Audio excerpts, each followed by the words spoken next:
The Christmas Ruse by Jenny Goutet, narrated by Stevie Zimmerman. Chapter 1.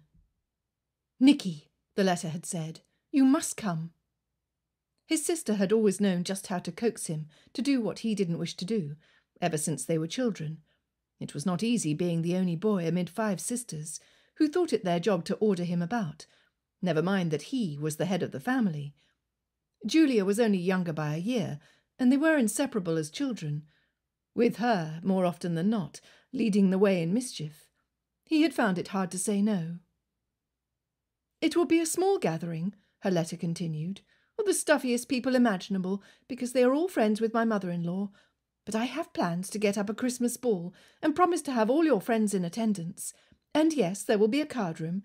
You know Remy will allow me to have my way in this, especially since it corresponds so exactly with his own desire."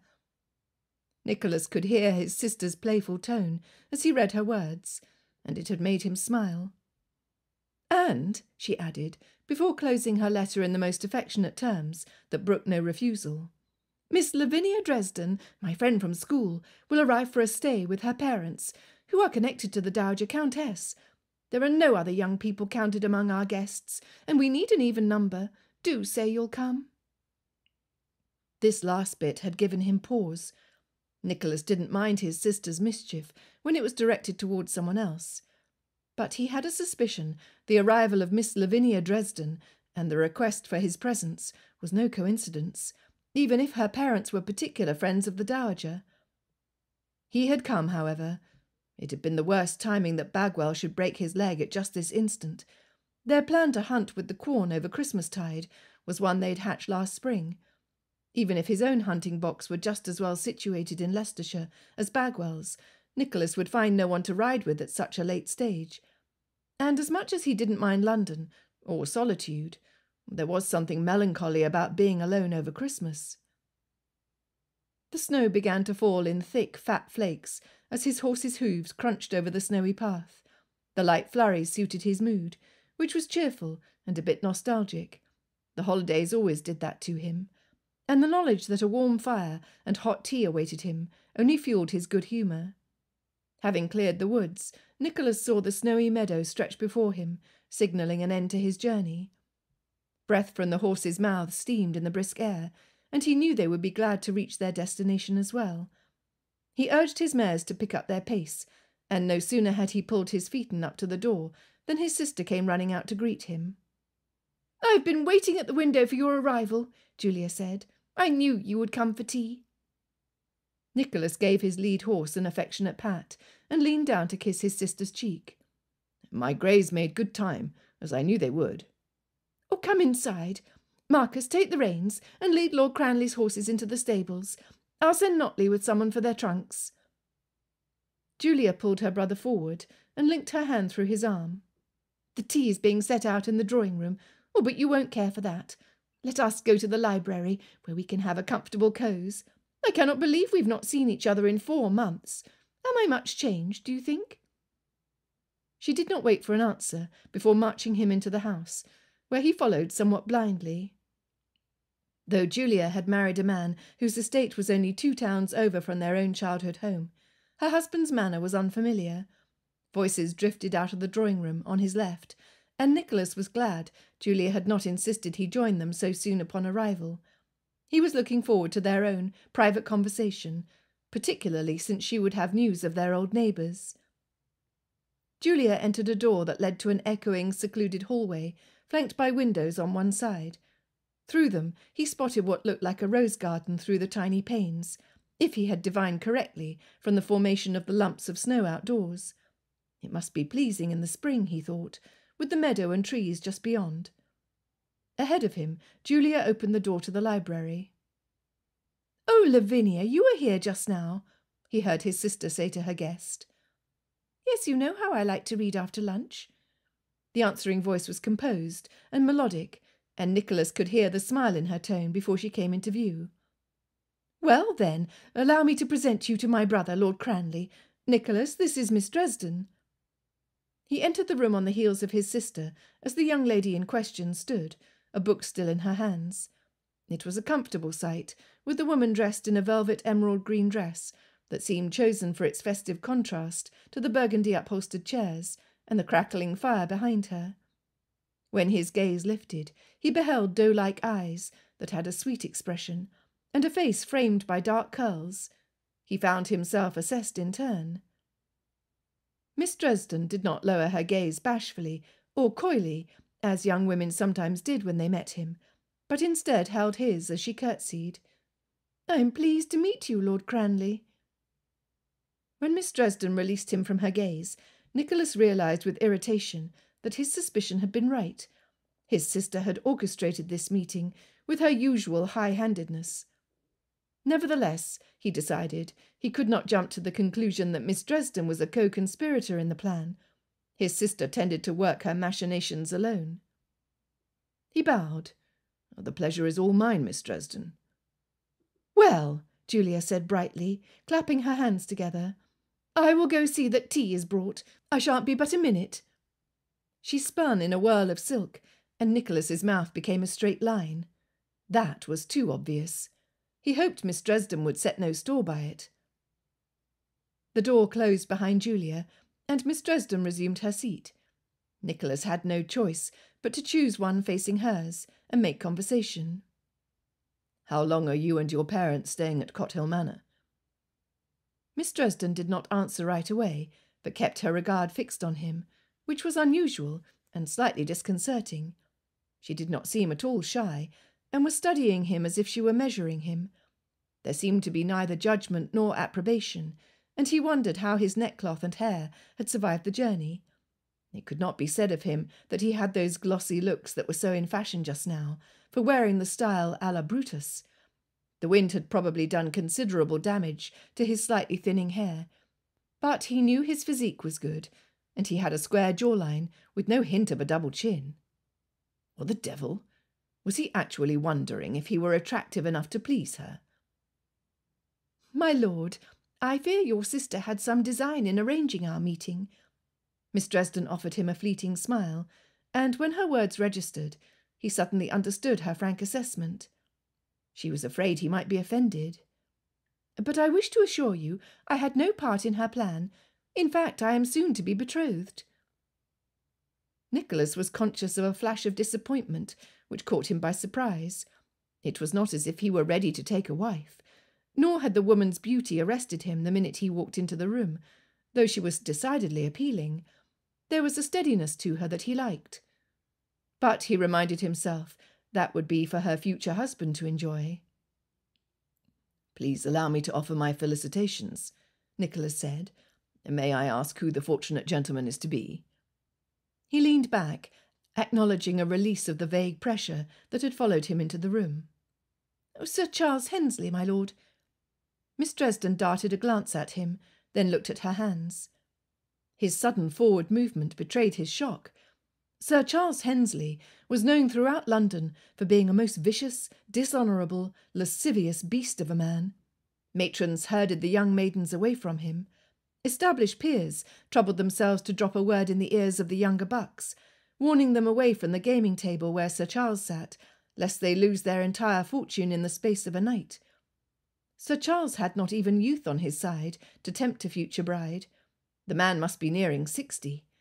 Corpulent, with an unsavoury air about him, for all that his considerable income allowed him to dress in the latest stare of fashion, he had only his wealth to recommend him. Hearing the news, Nicholas's opinion of Miss Dresden plummeted in an instant. Her kindly, measuring regard became one that calculated worth based on wealth, and he was determined she should not calculate his. He couldn't wait to quit the room. Then he glanced at Miss Dresden, whose face had gone pale. They sat in the quiet room, with only the snapping of the burning logs to mar the stillness, and it was she who broke it first. "Your silence is not reassuring, my lord. I have heard— well, that is, I have not yet met Sir Charles. My parents thought him to be a suitable match for me, and they have made the arrangements." At this, Nicholas's view of Miss Dresden changed once again, and he began to feel like the ground was shifting, his grasp on the situation rolling like the sea. His compassion for her situation grew. "Miss Dresden, I confess I do not know how to answer you. How are your parents acquainted with Sir Charles?" Drawing a deep breath, she answered, "I should not be so forthright upon our first meeting, but your sister is my good friend, and I don't believe society can remain in ignorance of our situation for long. Furthermore, well, I have a preference for plain speaking." Miss Dresden paused before going on, as if weighing whether she really should be so transparent. "I believe my father to be indebted to Sir Charles.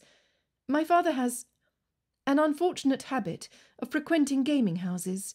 I fear he is much addicted to the dice. Although the debts have been mounting for years, our family has connections, and we have managed to hide to what extent our estate is encumbered. I suppose he's arranging this marriage to stave off the creditors until his next considerable loss." Miss Dresden spoke in a colourless voice, as one resigned to her fate. Nicholas could not look away when she lifted her eyes to his, adding, "But what I cannot comprehend is why Sir Charles should agree to the match. He has wealth, a title, and I have neither. He has no need of me." Touched by her direct speech, which he so rarely met with in society, Nicholas would not pretend he did not know the reason. "I will answer your forthright speech with some of my own," he said. "I believe Sir Charles has lost his standing among the temps, and is not able to find a wife." He held her gaze, the muscles in his jaw tense. "I believe he is determined to obtain a wife who will provide him an heir, whatever the cost." Nicholas did not tell her that he suspected the miser was also trying to escape having to pay a housekeeper by forcing his young bride into the role. That would be just like him. "Thank you, my lord." Miss Dresden's voice was faint. "I value your honesty." The door opened at that moment, and Julia entered, followed by the footman. "James, please put the tea service on this table." She sat, her carmine-coloured skirt settling in soft folds around her chair, and Nicholas, who was no dandy, noted that even her day dresses were of the finest quality. His sister had married well, and, unlike her friend, she had married for love. Julia lifted the teapot and began to pour the fragrant brew into one of the cups, while darting surreptitious looks at Nicholas and Miss Dresden. She had never been very subtle. "Nicholas, now that you are here, you may assist us in planning the Christmas ball we are to hold." He drummed his fingers on his knee. "You have always done precisely as you wish. I'm sure you don't need any input from me." "Apart from the card room, you will demand to have a say in how the tables are set up, and what games are to be played, of course." Having served the tea, Julia lifted the teacup to her mouth and smiled demurely over the rim.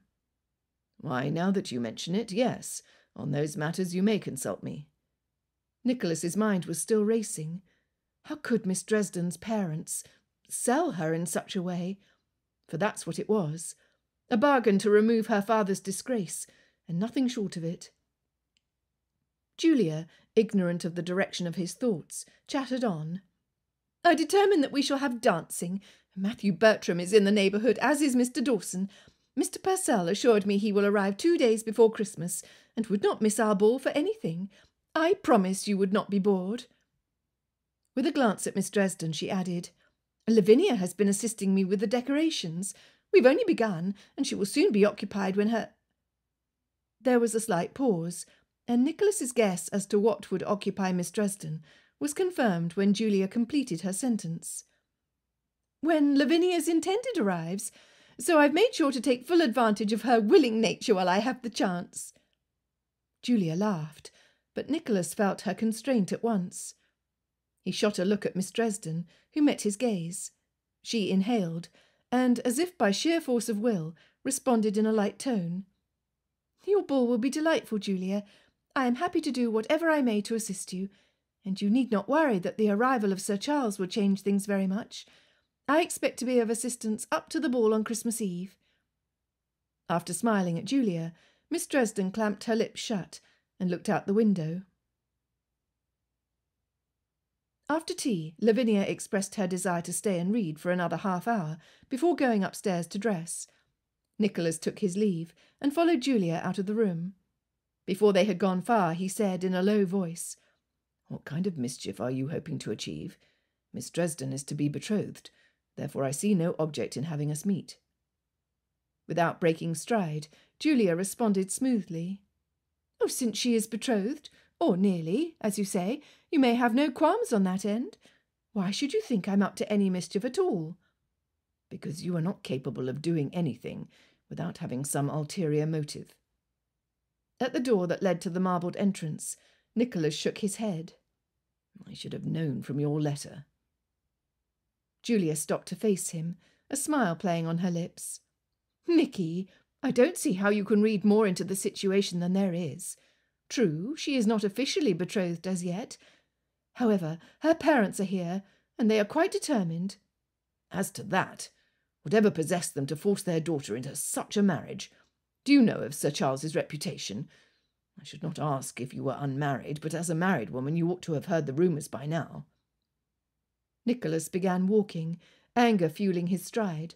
Although why he should feel protective of a woman he didn't know, Nicholas could not explain to himself. Perhaps it was the fatigue of a long journey. "It is a most deplorable arrangement, I agree." The sincerity in Julia's reply revealed that she also felt the injustice in Miss Dresden's situation. "Lavinia feels it deeply, as do I. How I can have such happiness and my friends such despair awaiting her. I think this betrothal the height of unfairness. Oh, this way, the stairs are over here. I'll show you to your room." They climbed the broad staircase, and Julia sighed when they reached the top. "It's a fortunate thing my mother-in-law recognises Lavinia's parents as distant cousins, and has invited them to stay, and that she believes in marrying off girls before they reach their 21st year, because I was able to arrange Lavinia's engagement to occur in a more public setting." "Why should you wish to do that?" They had reached his room by now, the first in the corridor leading from the stairwell, and Julia led the way inside it. She gestured to his trunk near the fireplace, but dispensed with the formalities of showing him the room. "A man can hide his character for 24 hours, she declared, "but very few can keep their true nature from surfacing with a week spent in mixed company. The world knows what he is, but perhaps something will happen to make Lavinia's parents have a change of heart, or the dowager think twice about promoting such a match." After Julia had checked the drawers to the night table to ensure there was a surplus of candles, she walked back to the door and put her hand on the latch. "Besides, here in our home, Lavinia will have a brief spell of happiness before the betrothal takes place. Once the contract is signed, there is no going back. There will be nothing else I can do." Her eyes were bright with moisture, which she blinked away. Nicholas faced her, hands folded. "Do you swear you intended nothing by arranging my visit at the same time as hers?" Julia would not meet his eyes. Instead, she opened the door and walked through it, reciting, "Do not swear either by heaven or by earth, or by any other oath." Her voice trailed away. Nicholas followed her to the door. "If you're going to quote scripture to me, astonished as I am that you know any, you might at the very least answer my question." This was said in more of a grumble, for he knew his sister far too well to expect an answer. He heard her laughter floating down the hall. Chapter 2. The next day dawned bright and crisp, and Lavinia threw off the covers, ignoring the chill that hovered on the outskirts of her curtained bed. Today was meant for the outdoors, and upon peering out the window, she saw a world blanketed in snow, without a single flake falling from the sky. Last night after supper, Lavinia had embraced Julia's proposal to gather ivy and evergreens for the railings, and holly for the mantels and tables. In any case, she needed something to take her mind off the fact that these 3 days were her last days of freedom. Once the betrothal was announced, and her father signed the marriage contract, there would be no breaking it. She must move forward. Her upcoming betrothal had been arranged in a hasty fashion, and Lavinia was hard put to understand what was meant by it. 2 months ago, her father had been in a state of great agitation, and he let fall comments regarding her future. "It is time you were married, Lavinia. You are to be a good girl and do as you are told. The affections of the heart will quickly die, and it is better to marry a man of substance." She tried to protest, and asked for time to make up her own mind regarding marriage, but her father had reacted almost violently. This had silenced her. Then, about the time the Dowager Countess invited her parents to stay for Christmas, with a postscript from Julia urging her to please accept, Mr. Dresden declared that Lavinia's betrothal would be announced at Lord Remington's Christmas ball. Only upon Lavinia's repeated inquiries did he confess that Sir Charles would also attend, and that he would publicly request her hand in marriage. Lavinia had pressed her father for more details, but he only patted her hand in his vague, pacifying manner, all signs of agitation gone. "All will be well, my child." And with that she had had to be content. In the weeks that followed, Lavinia's bewilderment only grew, because the more she learned of Sir Charles's nature, the more horrified she became. Meanwhile, her father seemed confident in his choice, and although Mr. Dresden was not, in a manner of speaking, the most congenial of fathers, he was not a tyrant. Lavinia attempted to shove her doubts away as she slipped on a serviceable brown dress and took another fortifying look at the snow outdoors. If she were being honest with herself, it was her anticipation of seeing Julia's brother again today that lightened her mood. Nicholas, he was called. Nicky, to his irreverent sister, which made her grin. He would always be Lord Cranleigh to her, though. There was something about him she had liked straight away. His openness and fresh-faced vigour as he came in from a long ride spoke of a life far removed from the dissipation in which her father lived. And from off-hand comments Julia had made, she knew how well he maintained his own estate, new though he was to his role. He would not gamble away his fortune and force his eldest daughter into a loveless marriage to cover his sins, Lavinia thought, as she gave a sudden yank at her bootlaces and snapped one. Impatient with herself, she rose from the settee and went to retrieve a replacement from her trunk. Lord Cranleigh was attractive too, but she could not let herself dwell on that fact. It would not do to dream of what she could never have, even if there was something solid about his shoulders that made her believe he could carry her burdens. She opened the door to the corridor and slipped through. Her unruly thoughts seemed to dip once again as she contemplated her future and reflected on how challenging it was to pin one's thoughts persistently on hope. Lavinia had not yet met Sir Charles, but the evasiveness with which her mother answered her questions, and a chance word a society matron let fall when visiting their local assembly, gave her a clear picture of what sort of life awaited her as Lady Hensley. A weight of despondency settled over Lavinia as her footsteps echoed in the empty hallway. Where was hope now when one needed it? If she were not to fall into a deep melancholy before even she had eaten breakfast, she supposed it would be best not to dwell on that fact either. When Lavinia entered the breakfast-room, Julia was already seated, wearing a bright yellow gown and her usual cheerful smile. "I'm glad you're awake." "Good morning, Julia." Lavinia did not reveal any of her sombre morning reflections, as she sat and waited for the footman to bring her a silver coffee-pot and porcelain cup. Instead, she launched into her idea about the holiday decorations. "I was thinking we might add rosemary to the mantelpieces," she said. Julia opened her eyes wide. "What a lovely idea! And rosemary will do for the centrepieces as well, adding its fragrance to the table. That may be gathered from the herb garden. I'll ask the gardener to cut some. The evergreens are to be found in the woods. There's a clearing there that also has holly growing."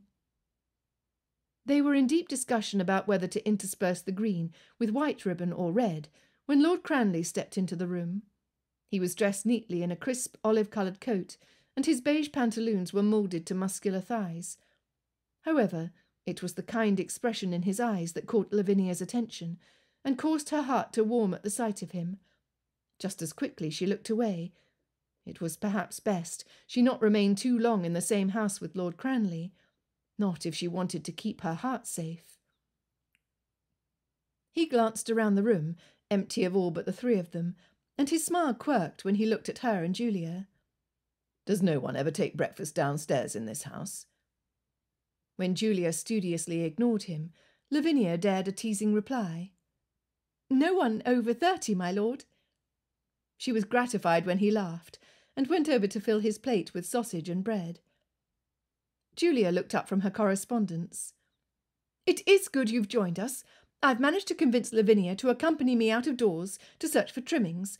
Although we cannot put them up until Christmas Eve, we must plan where everything is to go if we're to have the decorations ready in time for the ball. We need pine boughs for a wreath, and ivy for the railing and mantelpieces. Oh, and many more things. And of course we must have the Yuletide log. Lord Cranleigh set his plate in front of him, casting a wry look at Julia as he sat.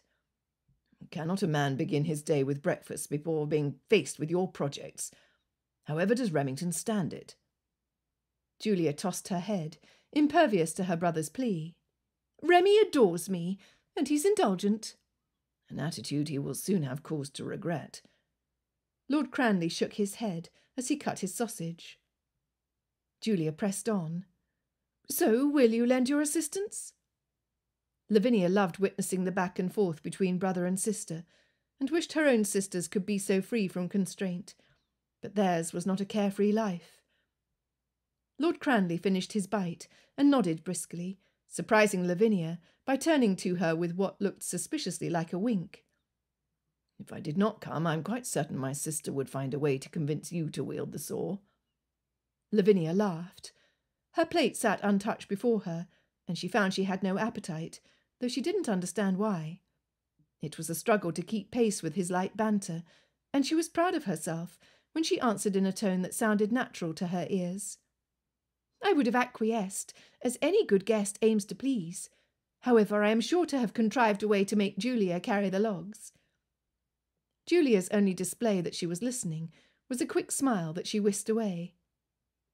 Lord Cranleigh tapped his forehead, as if struck with a revelation. Ah, I now apprehend what is required of me. You shall have me sawing logs and carrying them. You two have used me well, and all this before I have broken my fast. Julia stood, her correspondence in one hand. Marcus will send one of the stable lads to assist us, but you may be called upon to use your force, dear brother. Never fear. I will see about getting the servants and sleigh we need to carry our supplies.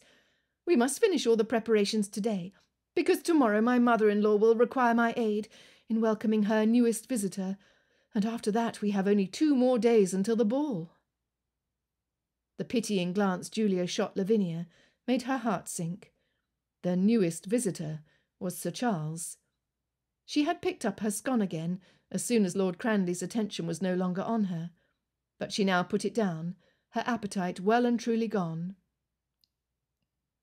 Lord Cranleigh watched the interchange, and after a beat or two he spoke. Miss Dresden, I trust you will be more warmly attired. Knowing Julia, she will have us out there until noon at least. The words were prosaic, but Lavinia knew he was trying to cheer her, and it gave her heart. She picked up her coffee cup, and though it was a struggle, returned his smile. Yes, I will have 5 layers at least.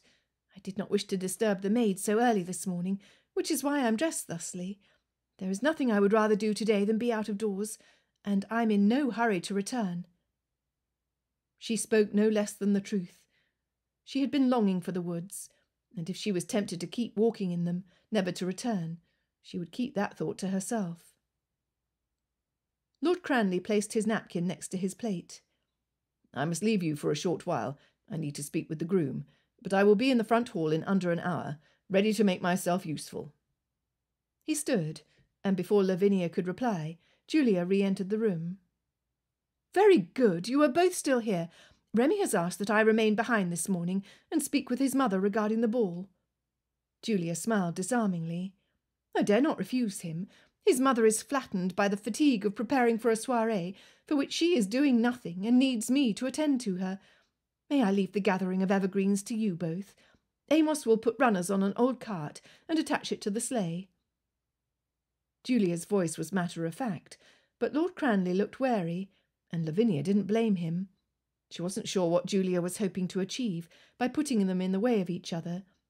It was not that she minded. Today was likely to be the most pleasant day of her visit, being outdoors in Lord Cranleigh's company, but she could not bear for him to think she had any part in contriving it. Lavinia answered first.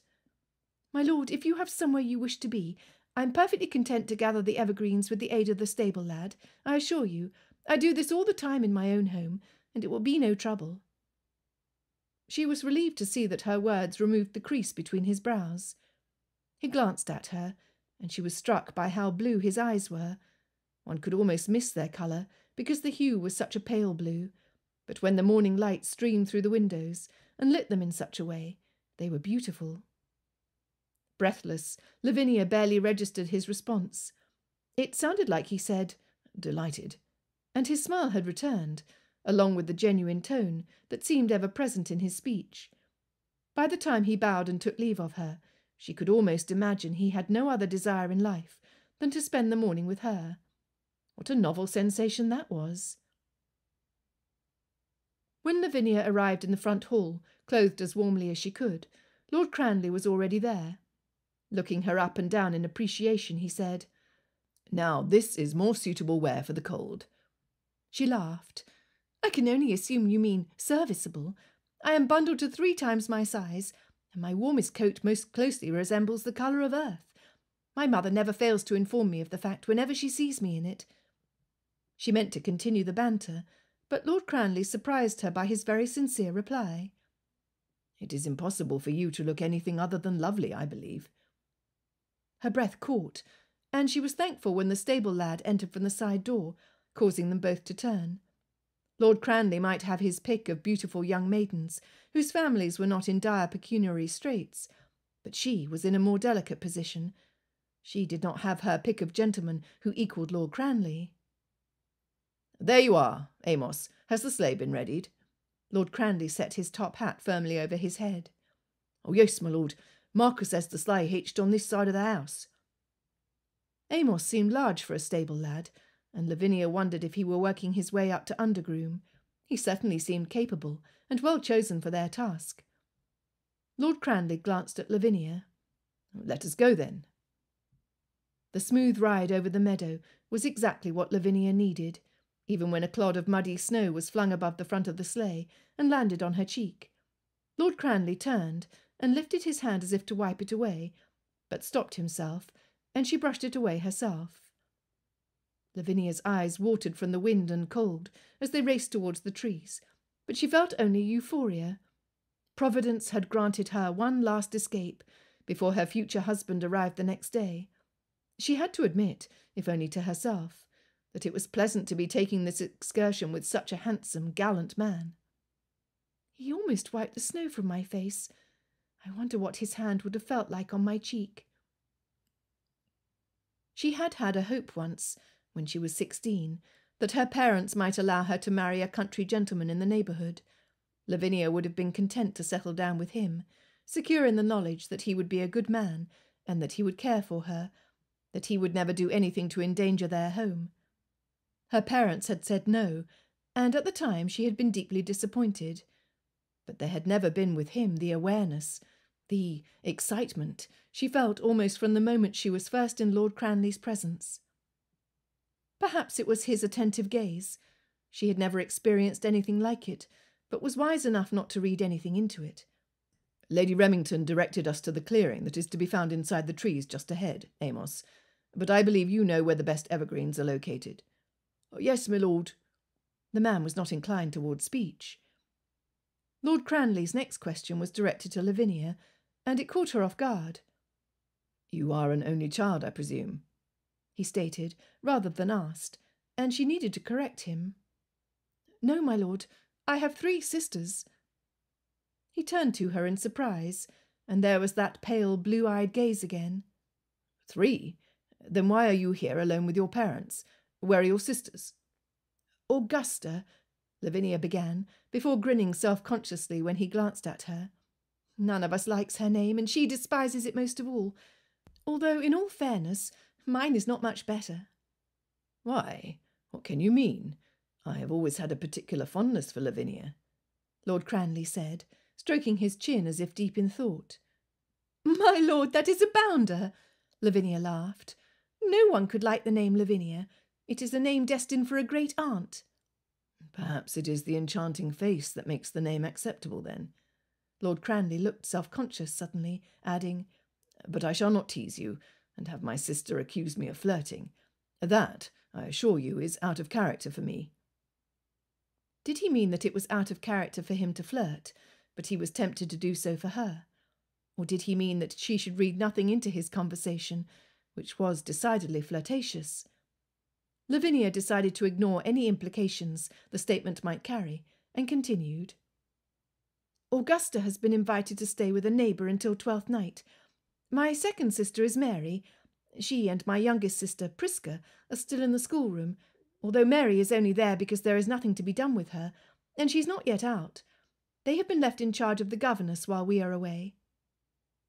She glanced at Lord Cranleigh out of the corner of her eye, tempted to explain why she needed to sacrifice herself and marry Sir Charles, so he wouldn't think she approved of the match.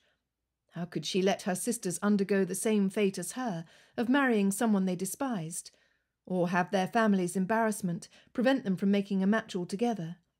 If Lavinia were to marry someone wealthy, perhaps her sisters would be free to marry somebody they loved. She kept those thoughts to herself, though.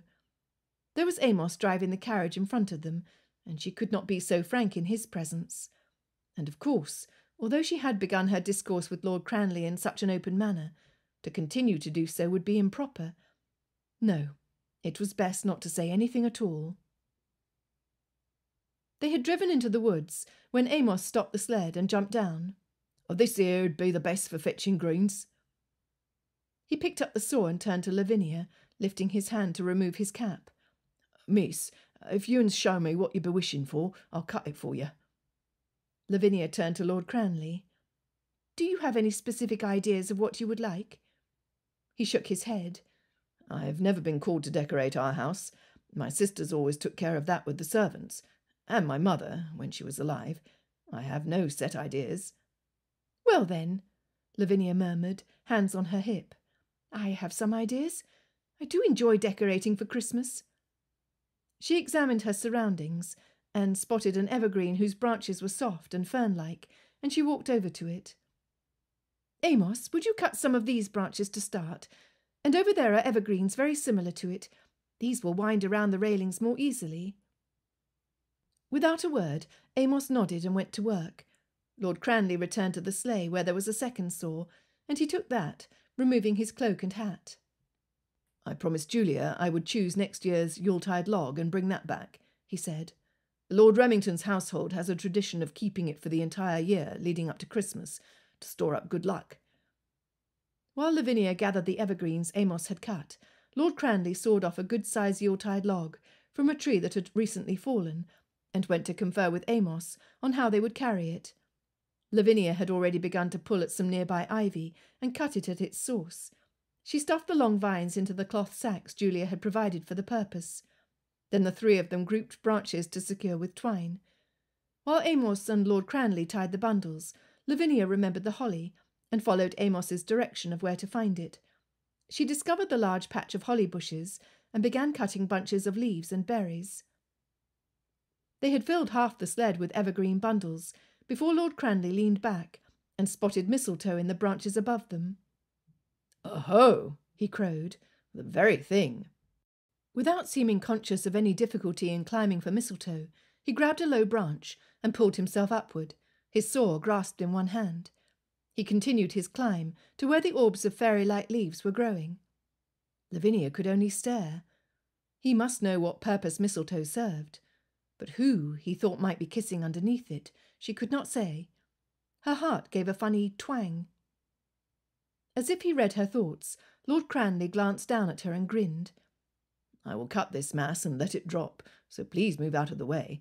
I do not wish you to be struck." Lavinia obeyed and stepped to the side, while Amos continued to haul the branches to the sled, well clear of falling branches. She watched Lord Cranleigh, cognizant of what a fine specimen he made. Here was a gentleman who was not afraid to get his hands dirty, and who was robust enough to climb a tree, as if he were no more than a boy. She appreciated the sight, and allowed herself a few moments to dwell on what might have been, before looking away with a blush. The way she had been staring at him, anyone could have read her thoughts. She peeked at Amos, but he hadn't seemed to notice. Lord Cranleigh cut the last bit of mistletoe he could reach and climbed down. "There," he said, "we have this to add to our collection. I'm surprised Julia didn't think of it.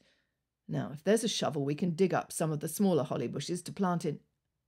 The words were not yet out of his mouth when the last bit of mistletoe fell, still attached to its branch.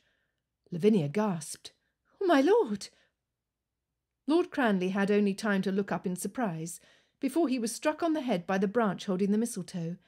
He dropped to the ground, stunned. Lavinia rushed over and knelt in the snow. "Oh, my lord, are you all right?"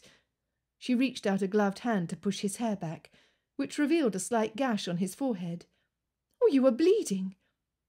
She called to Amos, who was at the sleigh and out of the line of sight. "Amos, we are in need of your assistance." He had heard her. She breathed out with relief when she saw him hastening to their side. "I'm all right. I can get up on my own. It's just a trifling thing." Lord Cranleigh managed to get to a seated position, then stopped. He leaned back on one elbow. "Oh, the world is turning. I need only a moment." Amos stooped down and got his arm underneath Lord Cranleigh, attempting to pull him to an upright position. "Oh, there now, my lord." It was to no avail. The Viscount was sturdy, and Amos could not budge him without assistance. "Oh, miss, I can try and get him into the sled if you can bear some of the weight." "Oh, don't be daft, Amos." Lord Cranleigh gazed up at the sky. "Oh, the trees are spinning. What a kaleidoscope of colours." Lavinia furrowed her brow as she watched him. "I do think we ought to get you onto the sleigh and back to the house. I'm certain the housekeeper will have some remedy, or we can send for the doctor if needed. Amos, perhaps you can remove the branches first, and then we will lift him." Lord Cranleigh reached out a hand and laid it on her arm. "Miss Dresden, it is out of the question that you try to assist in carrying me. As much as it pains me to admit it, I think I am too laid up to walk without help." He glanced at the servant. "Amos, bring the sleigh back to the house, and return with another lad. No, don't remove the branches. Why waste all that effort? Bring them back to the house, unload them, and you may return with someone else." As Amos turned to leave, Lavinia jumped up. "Oh, your coat! And I remember I have a muff in the sleigh. Let me fetch those, and you can have that as a pillow until we may bring you safely into the house." She returned with his coat and the muff. She gently lifted his head and placed the fur to cushion his head from the snow. After a brief moment, they heard the jingle of the horse's harness as Amos rode toward the house. Chapter 3. Miss Dresden covered Nicholas with his greatcoat, and when he did not move, with her fur muff under his head and the weighted warmth of his cloak over him, the world stayed in place. He was content to be still and observe the winter world around him. Flakes began to fall gently. The woods were silent and achingly bleak but for the warmth and colour of Miss Lavinia Dresden. She leaned over him to tuck the muff more comfortably under his head. As her sweet fragrance invaded his senses, her soft ringlets framing the face that hovered above him, a sensation of dizziness swept over him again, but this time for a completely different reason. When she sat back, he did not take his eyes off her, allowing himself to gaze openly at her face. After a minute, or perhaps two, Miss Dresden smiled. "You are staring at me so, my lord. I think it would be better to maintain a conversation. I've heard that it is important to keep the patient awake in cases where there has been some injury to the head." Nicholas shifted his gaze to the pine branches above him. "Tell me, then, how you feel about marrying Sir Charles. I must have you know that it is not at all a course of action I can recommend." He knew he was stepping out of bounds by asking such a personal question, particularly since she appeared determined to follow her course, or constrained. His head injury wasn't of a grave nature, but the shock of it had loosened something in him. It caused him to abandon propriety. He no longer cared that she was soon to be betrothed to another. "What choice have I in the matter?" Miss Dresden sighed and caressed his forehead again, without seeming to notice what she was doing. She paused, then brushed his hair to the side. "It is just a scratch, my lord, but it will need to be cleaned, and will need a plaster. It is the bump that must pain you the most." She rested her hand on his shoulder and stared ahead, lost in thought. The intimacy of the gesture touched him, and he was afraid to speak and break whatever had come over them. Miss Dresden was not flirting, of that he was sure. It almost seemed that her movements were unconsciously done, as though she felt so comfortable in his presence she could touch him like a brother, although none of his thoughts toward her were quite so chaste. Truth be told, I dread Sir Charles's coming tomorrow. My stay at Cothill Manor has been peaceful. I can almost imagine my future is my own, and there is some happiness to be had in it. She looked Nicholas straight in the eye, imparting the full force of her regret. I must marry him, however. If your parents would be patient, you might find another match. Nicholas was not as yet ready to volunteer for the post. It was too soon, even for him, once known for his impulsivity. His burgeoning feelings, although forceful, needed time to blossom, and he could not spring it on her like this without warning. Miss Dresden shook her head and looked away again. I tried to reason with my father, and I've never before seen him so obstinate. He may be rather selfish, but his self-interest has never led him to be cruel. I cannot understand his insistence on the suit. I can only surmise that as I've had one London season already, my father has reached the end of his patience, or his luck. Her arm still rested on his shoulder, and Nicholas was conscious of nothing but that. The dizziness returned when he shifted his head slightly, but he was not willing to get up yet. I understand filial duty, and I applaud it, but in this extreme case, forgive me, it is not my place to tell you what to do, but my frustration at seeing you forced into such a situation causes me to speak more bluntly than I might otherwise. The tip of Miss Dresden's nose had turned a playful, charming red, but her expression was joyless. I truly have no choice, my lord. Believe me, I have thought through everything, but it is not just my father. My mother, too, could not live in penury. She is not strong enough. And my sisters, I could not commit them to a life of drudgery. If there's something I might do to help, then I will do it. Her gaze met his, and in the silence of the woods, his heart thumped audibly in his own ears. He hadn't the heart to tell her he highly doubted Sir Charles would support her family after the marriage contract had been signed. Nicholas needed to find a different way to help Miss Dresden. Amos returned in short order with the sleigh, but not before both Nicholas and Miss Dresden were stiff with cold. He'd brought another footman along with him, and between the two of them they helped Nicholas onto the cart behind the sleigh. They'd had the foresight to make a bed out of blankets and furs, and brought more to wrap Miss Dresden, who resumed her seat in front. Nicholas missed her presence immediately. The rest of the afternoon was spent resting in his room, and Nicholas had a lunch brought to him, though he was already feeling much better. Amos informed his family that the mistletoe had been attached to another branch Nicholas had cut, and he hadn't noticed that it was hanging in a precarious way. As fortune would have it, the light end of the branch hit him, and not the thick part, which could have done considerable damage. The previous night at dinner he had been introduced to Mr. and Mrs. Dresden, but had not entered into conversation with anyone, apart from doing the civil with the guests seated on either side of him. After dinner he'd pleaded the fatigue of a long journey, and said he would further everyone's acquaintance the next day. However, as Nicholas rested over the quiet afternoon, he decided he had one mission that evening, and that was to speak to Miss Dresden's father. Mrs. Dresden seemed a nervous sort of creature, the kind who would let anything happen to her daughter rather than risk making a scene. The father was urbane and well-spoken, which surely helped him move smoothly in society, despite his financial embarrassments. No one would ever know Mr. Dresden had any troubles from the way he acted with others, and it was no wonder he was anxious to maintain the illusion. Nicholas was looking forward to ruffling that facade a bit. By evening he'd had enough of his own company, and was the first to appear in the drawing-room, although Julia and Remington joined him shortly afterwards. One by one the guests trickled in, and each time the door opened he found himself looking up eagerly for a sight of Miss Dresden. Instead of his attraction lessening in her absence, Nicholas had spent those solitary hours with her face floating in his vision, and his heart beating in a queer way he had not experienced in all of his 25 years of age. Fate had brought about his accident, and put him in a position to be tended by the beautiful Miss Dresden, and although it was through the ensuing weakness that the citadel of his heart had been easily penetrated, he had no desire to fight it. At that moment Miss Dresden entered the drawing-room, and he moved to stand before her. Upon catching sight of him, her face lit up in a smile. "As you can see, Miss Dresden, I am completely recovered," he said. She nodded and lifted her hand to the plaster on his forehead, as though they were still alone in the woods, but she caught herself with a furtive glance at her father. Mr. Dresden watched them with an eagle eye, and Nicholas could almost feel the man's wheels turning.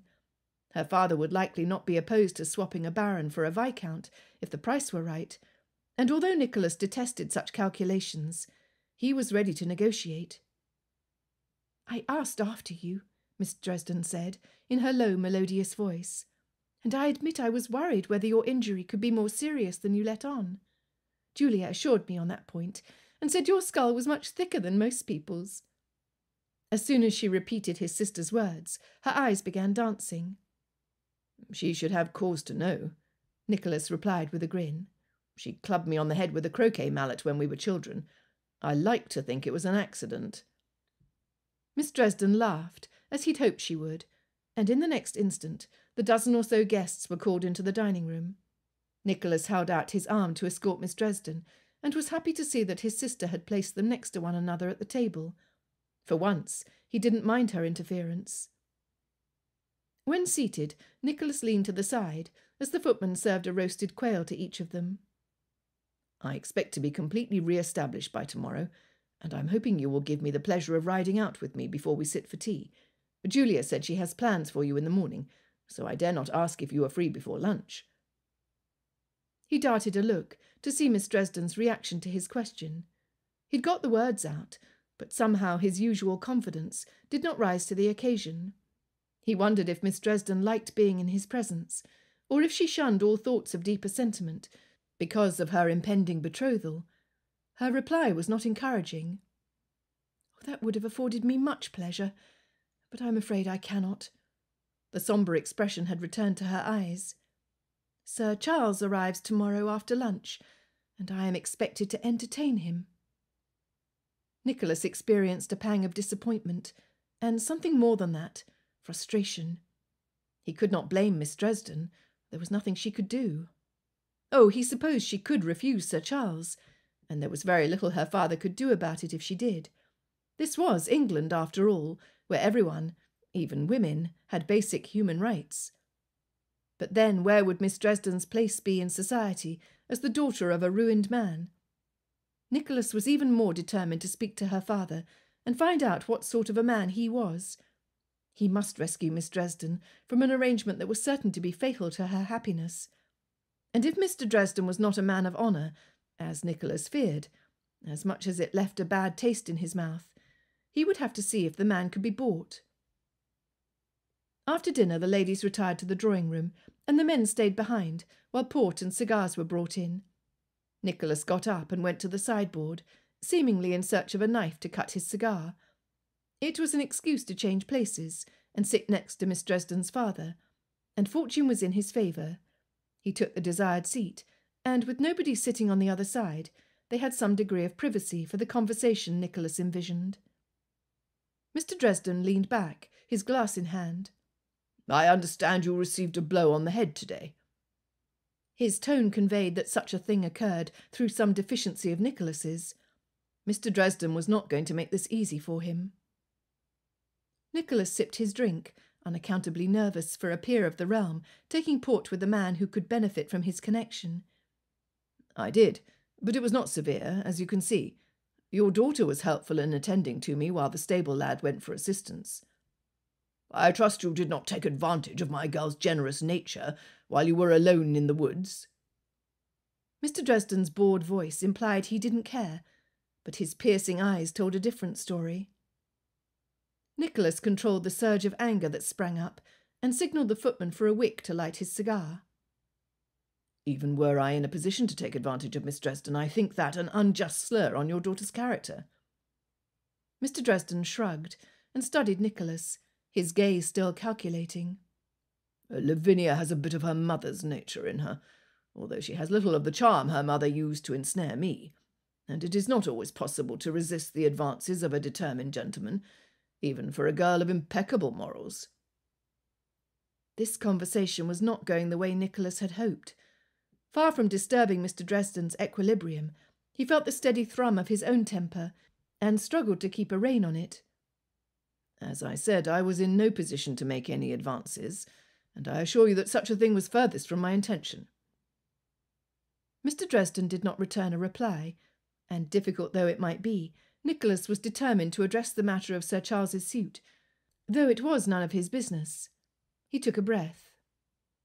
I understand Sir Charles is arriving tomorrow, with the intent of contracting a marriage with your daughter. I would not presume to speak of it, but since it is to occur at Lord Remington's manor, I understand it is not of a private nature. Oh, Sir Charles has made a very generous offer, and I did not see fit to refuse. Mr. Dresden almost looked as if he were enjoying himself. Nicholas was betrayed into whipping out a reply. You did not see fit to refuse a man with one of the worst reputations in London. You, a gentleman, surely know of it. I confess I am at a loss to understand your willingness to enter into any agreement, as he will surely not honour anything that does not suit him. Do not count on his word as a gentleman, for he is not one. Nicholas could feel the heat rise on his neck, and he knew his hasty speech was wrong in every way. An amused smile hovered on Mr. Dresden's lips, giving Nicholas the mortifying sensation of having just displayed a tantrum. Truly, the man was detestable in every way, and well deserved the folly of connecting his name with Sir Charles. If only Miss Dresden were not made to suffer. Nicholas was increasingly convinced that Miss Dresden's sweet nature came not as a credit to her father, but rather despite him. Mr. Dresden replied in a quiet voice, As she has not had another offer, this one will have to do. I do not see what you hope to accomplish by speaking to me of it. Nicholas was saved from making another angry reply, which would surely have put him beyond the pale, even more in the wrong than he already was, by Lord Remington speculating aloud as to when the much-lamented Admiral Nelson's funeral was to be, now that the autopsy had been performed. Nicholas took the chance to repent of his rashness, and he exchanged no more direct words with Mr. Dresden. When they rejoined the ladies in the drawing-room, Nicholas selected the available seat beside Miss Dresden, though he knew her father watched his every move, and in all likelihood considered Nicholas fodder for his personal amusement. Nicholas was still smarting from the encounter. His self-esteem had never been overly inflated, and it was a lowering realization that it took only one conversation with Miss Dresden's father for his confidence to suffer a check. After enduring Mr. Dresden's subtle ridicule over port, Nicholas knew he should stay away from Miss Dresden, at least for tonight. But he could not. His equanimity would eventually be restored, but the same might not be said for Miss Dresden. Something has occurred to upset you, my lord. Nicholas had been watching Mr. Dresden newly absorbed in a game of whist, and was pulled out of his musings by Miss Dresden's quiet observation. One glance at her serene face did much to calm his agitation. He nodded once, but offered no explanation. From my father's gloating expression, I can only assume he said something after dinner to put you out. She was very still, and somehow Nicholas knew the thought caused her anxiety. I attempted to convince him of the folly of contracting an arrangement with Sir Charles on your behalf. Nicholas's gaze met hers. And I confess that if I were then unaware of how impudent it was to enter into such a conversation, and I was not unaware, your father soon made me feel it fully. I could not persuade him otherwise. Nicholas looked down, still annoyed. From the corner of his eye, he saw Miss Dresden clutch her hands rigidly on her lap, before her low voice reached his ears. You say you were aware of the impudence of your speech, and yet you entered into it with my father anyway. I can only assume it was because you wished to protect me from an unhappy union. She unclasped her hands, and he could only look at them, not at her face. My father might have rewarded you most unkindly for attempting to prevent my betrothal, but to me... She did not continue, and Nicholas was forced to look up. He studied her face to see in her expression what she would not say with her words. At last she met his gaze. To me, you are honourable. Chapter 4. The next day Lavinia came down to breakfast, her nerves highly strung, both in a maelstrom of dread over Sir Charles's impending visit, and ballooning happiness at the thought of seeing Lord Cranleigh. After Lord Cranleigh relayed what had happened in the dining room with her father, Lavinia had wanted to weep. She had also wanted him to take her in his arms. Instead, she only clutched her hands in her lap. To her knowledge, no one had ever stood up to her father, and certainly no one had ever taken her defence. She was the forgotten of the world, to be given away, apparently at will. Lavinia had told him he was honourable, and she'd had to bite her lip to refrain from saying he was something even more dear.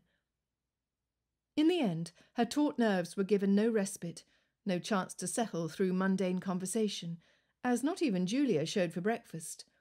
Lavinia ate her meal in solitude.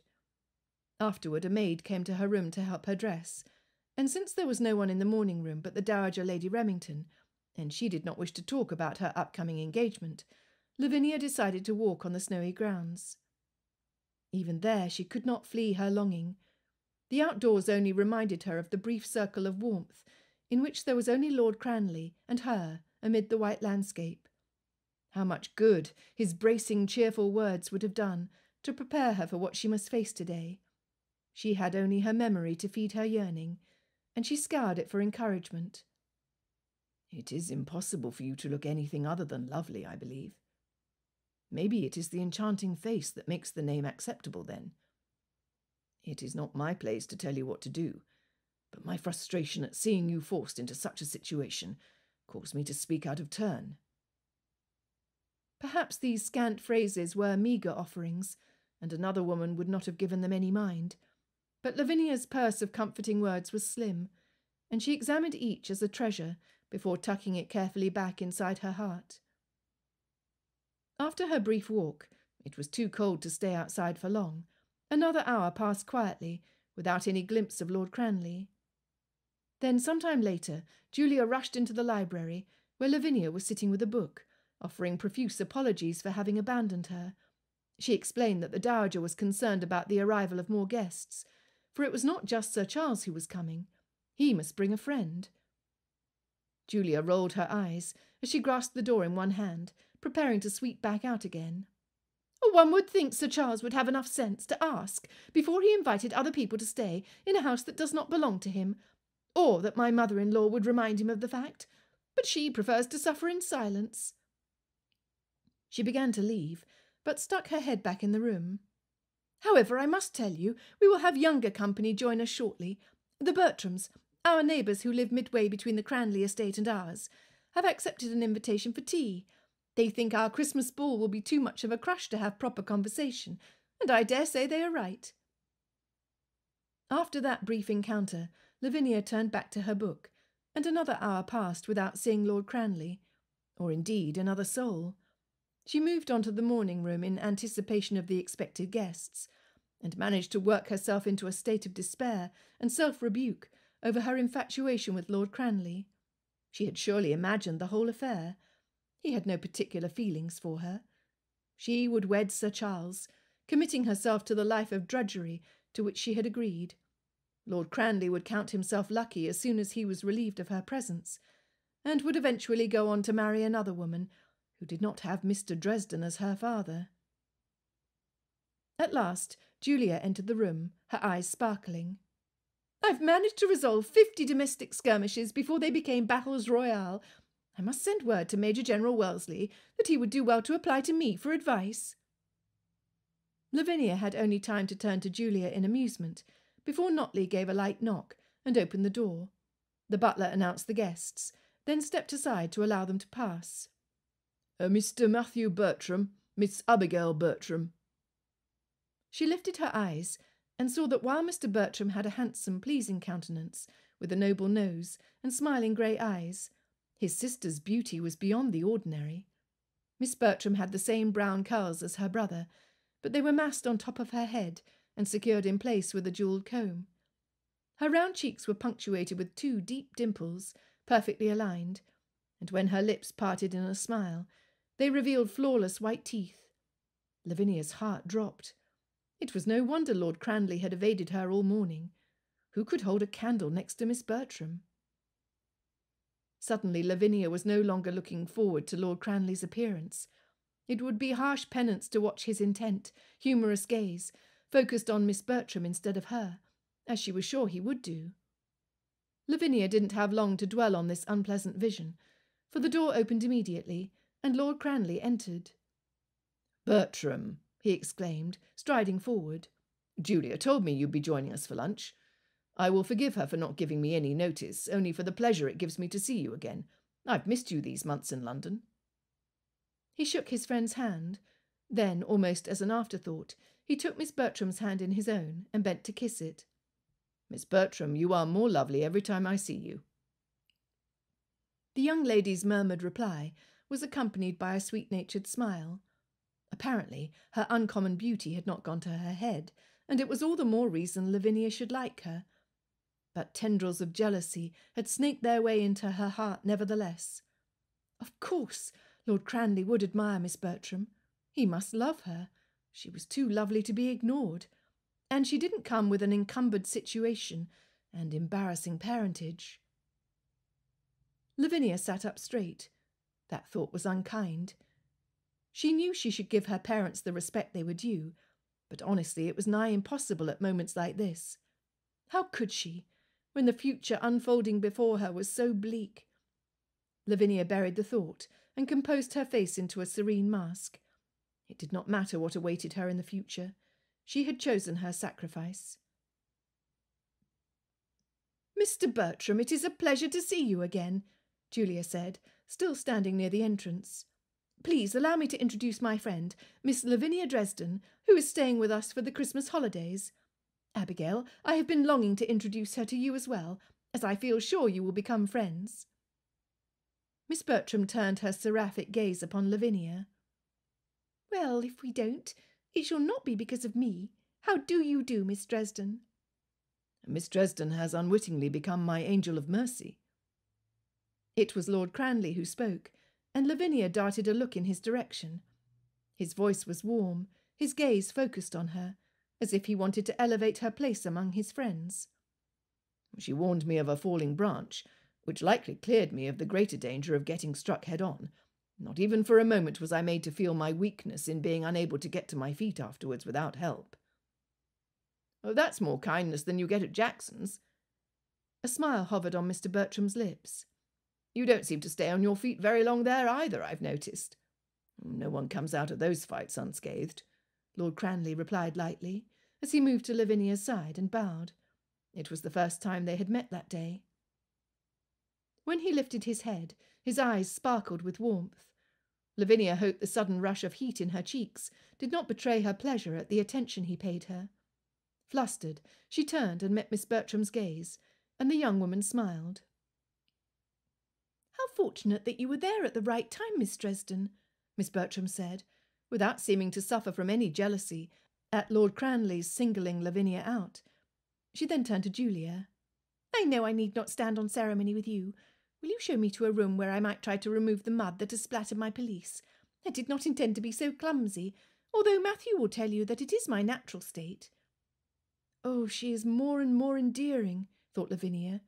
How could Lord Cranleigh not love her? Surely he must have formed an attachment. After all, they are neighbours, and have been in the habit of meeting. "Abigail is clumsy," Mr. Bertram concurred. "However, I must ask the same service, for in this case the snowy road has sent packets of mud into our carriage, and we were both made to suffer for it." "Of course," exclaimed Julia. "Come with me, and then a cup of hot tea will be the very thing to warm you after your ride." The Bertrams trailed behind Julia, and when the door closed behind them, Lord Cranleigh turned to Lavinia. "You have been well hidden this morning." Lavinia's jaw dropped in surprise, and she quickly shut it. "What do you mean?" "I thought I might see you at breakfast or reading in the library," he said. "I've just come in from the outdoors, thinking you might have gone for a walk, but I see you have been here all along." Lord Cranleigh's smile swept away her fears. He had not been avoiding her.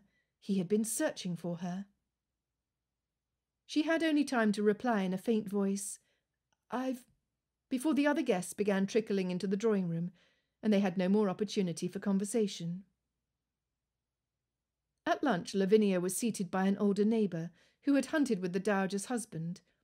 Lord Cranleigh sought her gaze from across the table, and though he was seated next to Miss Bertram, the smile that made his eyes crinkle was directed at Lavinia. It was as if he were determined to make her certain of his interest. Never before had she been the object of so steady a pursuit, and although his attention occurred over a space of only 2 days, the deliberateness of it strengthened her and made her believe anything was possible. However, Lavinia was too nervous to eat. Her entire fate would be decided this afternoon. Earlier, while the maid dressed Lavinia, her mother had made a point to come and prepare her for the meeting that afternoon, telling her what an excellent thing marriage was, especially to a distinguished man like Sir Charles, and how she would never have to worry about becoming a spinster. Her mother spoke of the wonders of the marital state in such a colourless voice, Lavinia was hard put to refrain from laughing. Who knew humour and tragedy could be so closely linked? In the end, time marched onward, and although she had the comfort of Lord Cranleigh's choosing a seat beside her in the library after lunch, nothing prevented Sir Charles Hensley from eventually making an appearance at Cothill Manor. His noisy arrival, and that of his friend, filled the echoing hall, and mixed with the din of conversation in the drawing-room, where the remainder of the guests sat. Only Julia, Lord Remington and his mother, Lavinia's parents and Lord Cranleigh were present for this first introduction, and the latter seated at Lavinia's side, with only his stiff posture lending a clue that he was not perfectly content. Sir Charles entered then, his protruding waistcoat visible before the rest of his body. Their small crowd grew silent as he made his appearance. Lavinia went cold, and fought to keep from trembling violently. Even Lord Cranleigh's hand, resting near hers on the sofa, did not lend the comfort she needed. Sir Charles came into the centre of the room, and slid one hand in his waistcoat. "What a splendid thing to find everyone gathered where we might make the introductions at once." With a practised air, he bowed over the dowager's hand, and in turn bowed over Julia's. Lavinia knew Julia's thoughts on her intended, but she never could have guessed them from the way Julia received his greeting.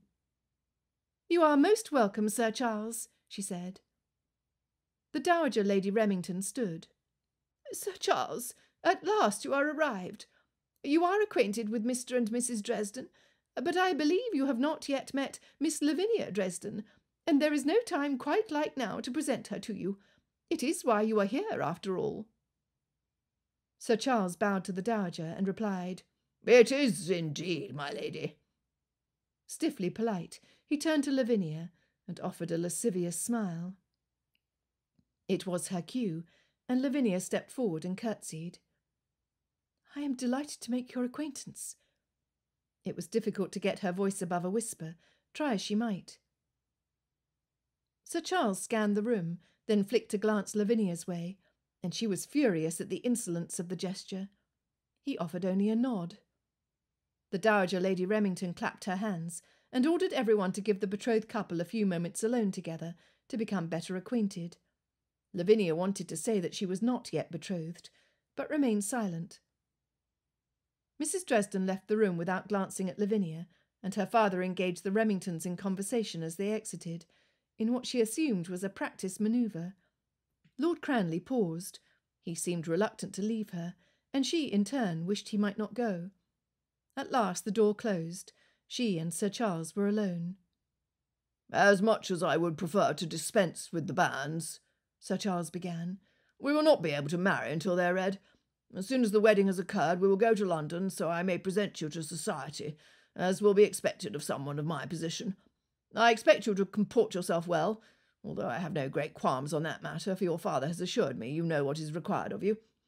After a season in London, you will remain at the country estate where you will be the most useful." Sir Charles turned to walk toward the window, lifting his snuff-box out of his pocket as he spoke. It was clear he did not expect an answer from her. The moment to sell herself was here, and she must go through with it. She must. So how was it she stood mute? "Have you no kind words to say to me, to set me at ease? We will not have love between us, but we might have respect." Though it took everything in Lavinia to say those words, to stand up for herself, something undefinable rose up in her and made her lift her chin. Perhaps she did not, after all, know what was required of her. "Let us make this clear now, Miss Dresden. It will be a waste of time for you to put on that Friday face and talk about respect. Your father needs this arrangement. He has got himself in too deep. You need this. Your family will be thrown into the workhouse without me." Sir Charles let those words sink in as he placed a pinch of snuff on his hand and inhaled. "That is why I struck up this bargain, for that is what it is. I don't want to have to do the pretty. The sooner you come to terms with it, the better it will be for you, my gal." Lavinia's spirit left her as soon as it came. How was she to fight when even her own family was not on her side? Despite the grim future that awaited her, Lavinia refused to show her disgust or her fear. Her only weapon was a placid exterior, and that she employed to the full. "As you say, Sir Charles." She left the room before he could respond. Chapter 5.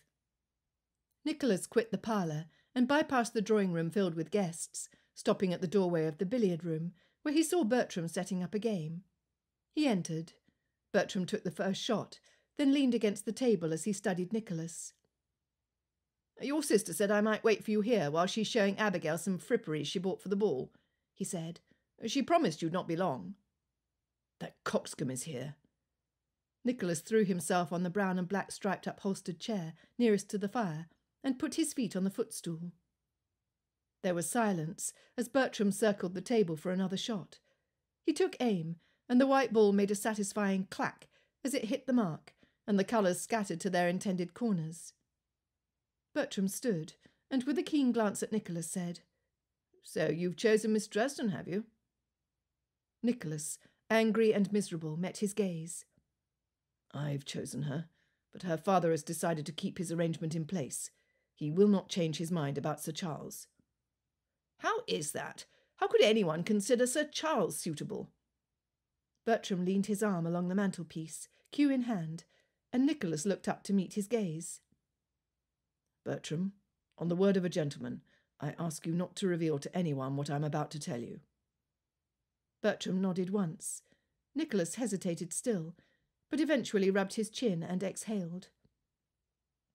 "I am led to understand that Mr. Dresden is indebted to Sir Charles. In fact, he is in deep to such a degree that he's obliged to go through with this match." He raised his hands in a shrug. "I hardly know if I'm betraying her confidence by telling you this. She confessed it could not be long before the whole world was made aware. It would not be the first time something of this nature has happened." Bertram stepped aside as a log, burning with embers, fell too close to his feet. He grabbed the iron poker and pushed it back. "What do you intend to do, then?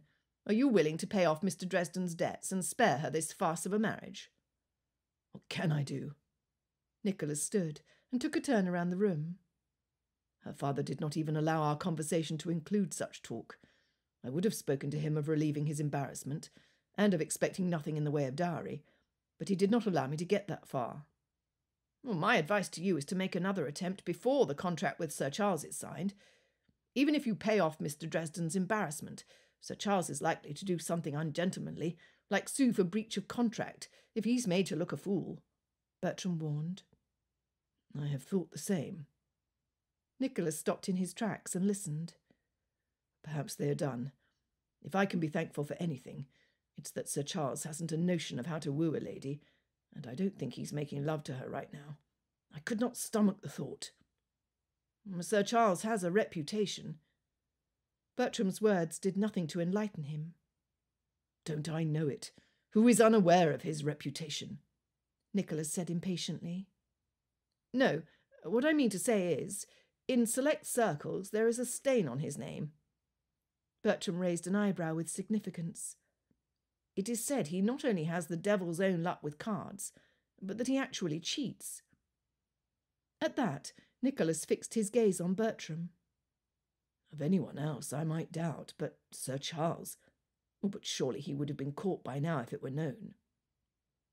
"It is not well known. It's only that my cousin, you remember Thomas, has been tasked with looking out for sharpers at Boole's, and although no one can accuse Sir Charles of being that, his reputation is not pristine. As of yet, he is a member at all the clubs, for no one has any proof. If you can catch him at it, you may well save Miss Dresden, For his reputation would be in such tatters he could not hold anyone to any agreement. Bertram shot him an affectionate look, adding, And if you'll permit my saying so, you may end up saving yourself in addition to Miss Dresden. In all the years I've known you, I've not seen you worked up like this. Nicholas ignored the last bit. Do you think it will answer? I dare say I am not the most astute observer at cards. I don't know if I will be able to catch him. Oh, you've not had such incentive before as you do now. And in any case, your time is running out. The ball is in 2 days. More than enough to conquer Miss Dresden's heart, convince her father to lay his burdens at your feet, and to expose Sir Charles for the scoundrel that he is. Bertram came over to shake Nicholas's hand. I know you can do it. The Bertrams left later that afternoon, and Nicholas went searching for Miss Dresden. He found her in what he was coming to identify as her favourite spot, the library. Oh, you are here. I've been in search of you. Nicholas sat across from her, waiting for her to meet his gaze. And your appointment with the illustrious Sir Charles? He lifted his eyebrow in question, unable to keep the disdain from his voice. Miss Dresden simply shook her head. She did not seem inclined to speak, or perhaps she was incapable of answering him. When words finally escaped her, they were filled with despair. "Oh, my lord, I feel I am on the brink of a chasm, and I am about to fall at any moment." Her face grew white, and her fingers clutched the armrests of the chair. "Once I fall, I shall not recover. He is as dreadful as I feared." A groan escaped her, and Nicholas could bear it no longer. He got up to sit beside her on the sofa, and took one of her cold hands in his. "Miss Dresden," he said, pulling at her hands to meet his gaze. When she turned her luminous eyes to his, he found the courage to speak. "Marry me instead. I have not had ample time to win your heart, but you have won mine." "I cannot!" In a voice of agony, Miss Dresden cut his speech short, though she did not remove her hand. "My father signed the contract with Sir Charles right after my meeting with him. He decided not to risk waiting for the public ball to join us together. It is too late. He will sue for breach of contract if I break it. My father has already warned me of it, and he seemed sorry. When he came to tell me of it, he said he regretted the engagement." "Fine words now!" Nicholas got up in a rage, his fists clenched, as he marched toward the door. He would have words with her father. "My lord!" Miss Dresden leapt to her feet and ran to catch his arm. Don't do anything. My father told me that Sir Charles is a superior shot. I do not wish for you to be harmed." The touch of her hand on his arm was more than he could bear, and Nicholas spun suddenly, crushing her against him in an embrace. He claimed her lips and kissed her fervently, his fingers cradling her soft cheeks. They remained locked together like that, each sensation so heady it felt like he was intoxicated, where the only sound to be heard was the ticking of the clock. The second hand ticked 5 times as he kissed her lips, her cheeks, her lips again, before suddenly he pulled away. "I'm sorry." They stood, their gazes locked, and he was shocked at the intensity of his feelings, sorrowful at what could never be, when the door opened and Julia entered.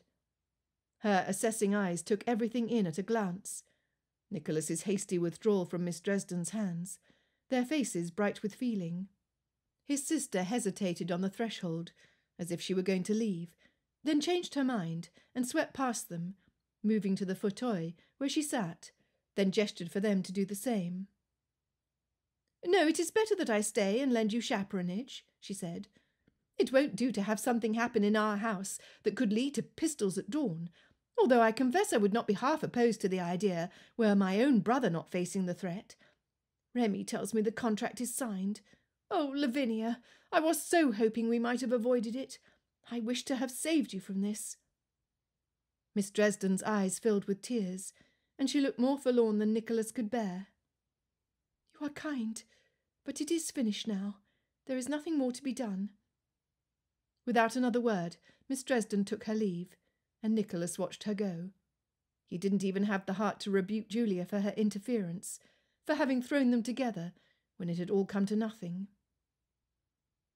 What now, brother dear? Julia's voice was flat, and gone was the customary teasing. I will stay until the ball, to see if something might be done. Nicholas stared through the window at the long shadows the trees made on the snow as the day advanced. In truth, I still have hope that we might be able to expose Sir Charles's character to such a degree that Mr. Dresden must break the contract, or risk tarnishing his own reputation. Julia arched her brow, turning to face him. What do you have in mind? Nicholas shook his head. This once I prefer to plot my intrigues on my own. That evening's dinner brought no relief. Sir Charles complained of feeling tired after his journey, and he retired to his room early, leaving his friend, Mr. Salisbury, to dine with the rest of the company. The next day Nicholas began to despair of making any headway in breaking the betrothal, because not only did Sir Charles keep to his room, but Miss Dresden did as well. There remained only one more day before the Christmas ball, when Miss Dresden's fate would be sealed before all, and time hurled its players toward it mercilessly. It would soon be too late for Nicholas to save the woman he loved. If he thought a long bruising ride on the frozen packed roads that morning would bring relief or a solution, he was wrong. He had neither as consolation.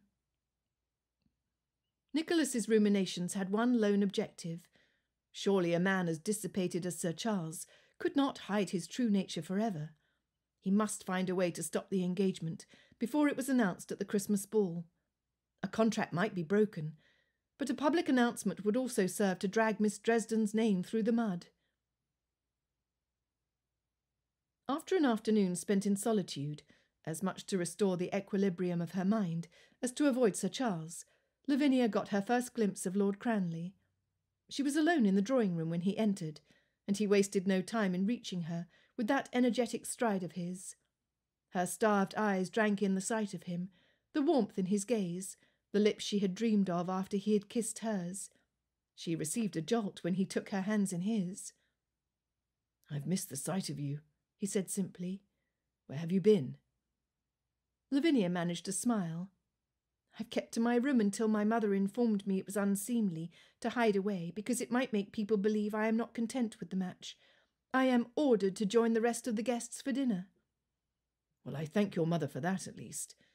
Otherwise I don't know when next I would have had a glimpse of you." Lord Cranleigh did not release her hands. "Can nothing be done to overturn this dreadful arrangement?" She shook her head miserably. "I cannot think of a single thing, my lord." He pulled her towards him, uncaring that anyone might walk in and see them.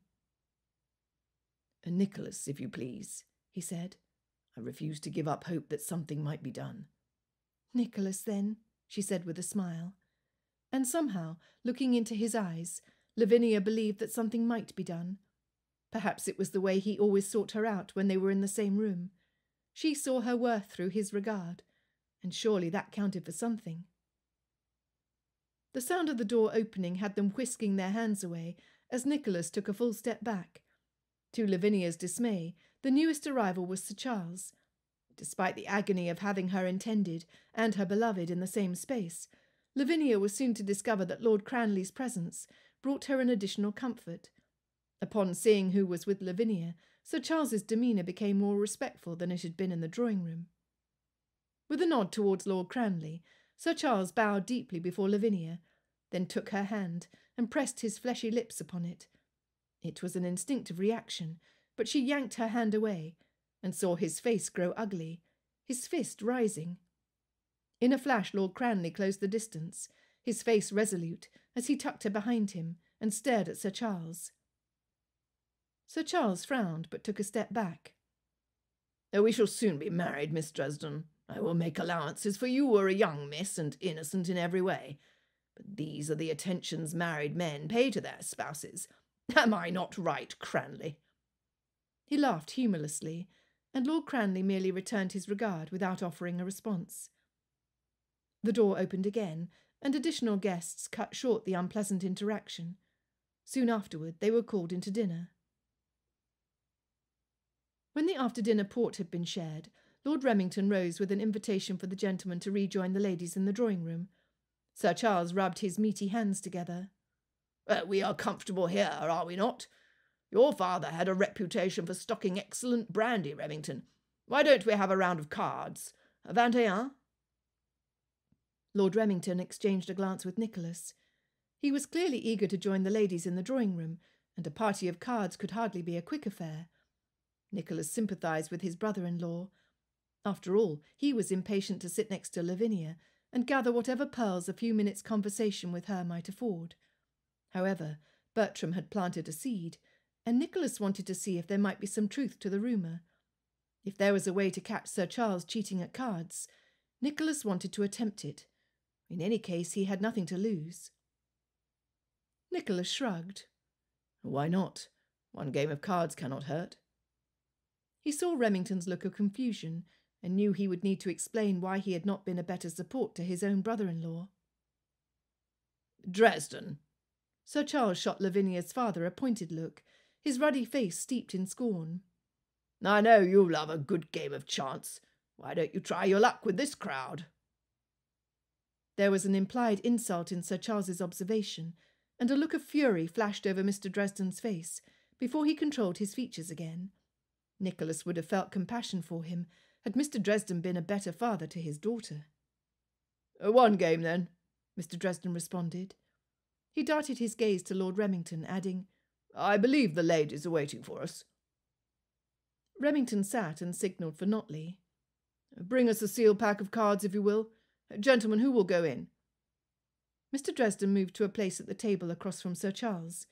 Although he attempted to appear disinterested, even to Nicholas's untrained eye, here was a man who could not refuse to play, even if he wished to. Sir Charles's friend Mr. Salisbury took his place next to Mr. Dresden. As host, Remington was obliged to play, and he and Nicholas sat on either side of Sir Charles. The three other gentlemen muttered their excuses and sat back to watch. Remington cut the seal on the cards and handed them to Sir Charles, who split the deck in two. Nicholas watched intently, looking for him to slip one of the cards up his sleeve or perform some other trick that he could catch.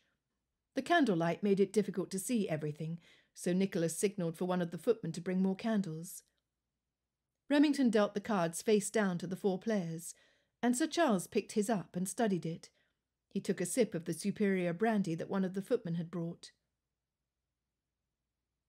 £500. Shall we start with that? I'm in, muttered Mr. Dresden. Though his cards would be unlikely to bring him a winning hand, Nicholas would not sit the round out. I'll play. Remington dealt another round of cards, and after a glance at his hand, shook his head. I won't double. There was a muttered oath from Mr. Dresden, and Nicholas couldn't tell if it was because he was about to lose, or because he wished the stakes had been higher. When the hand was played, Mr. Dresden was the winner. Ah, my luck has turned, Mr. Dresden said with a vague smile. His gaze skittered to the cards being pushed back into the middle of the table as he attempted to hide his satisfaction. The atmosphere was tense, and Dresden's comment had done nothing to dispel the mood. Imaginary tens, Sir Charles proposed, but Remington put his hand up and stood. You are welcome to remain here and make use of the dining-room, but Lady Remington will be expecting me.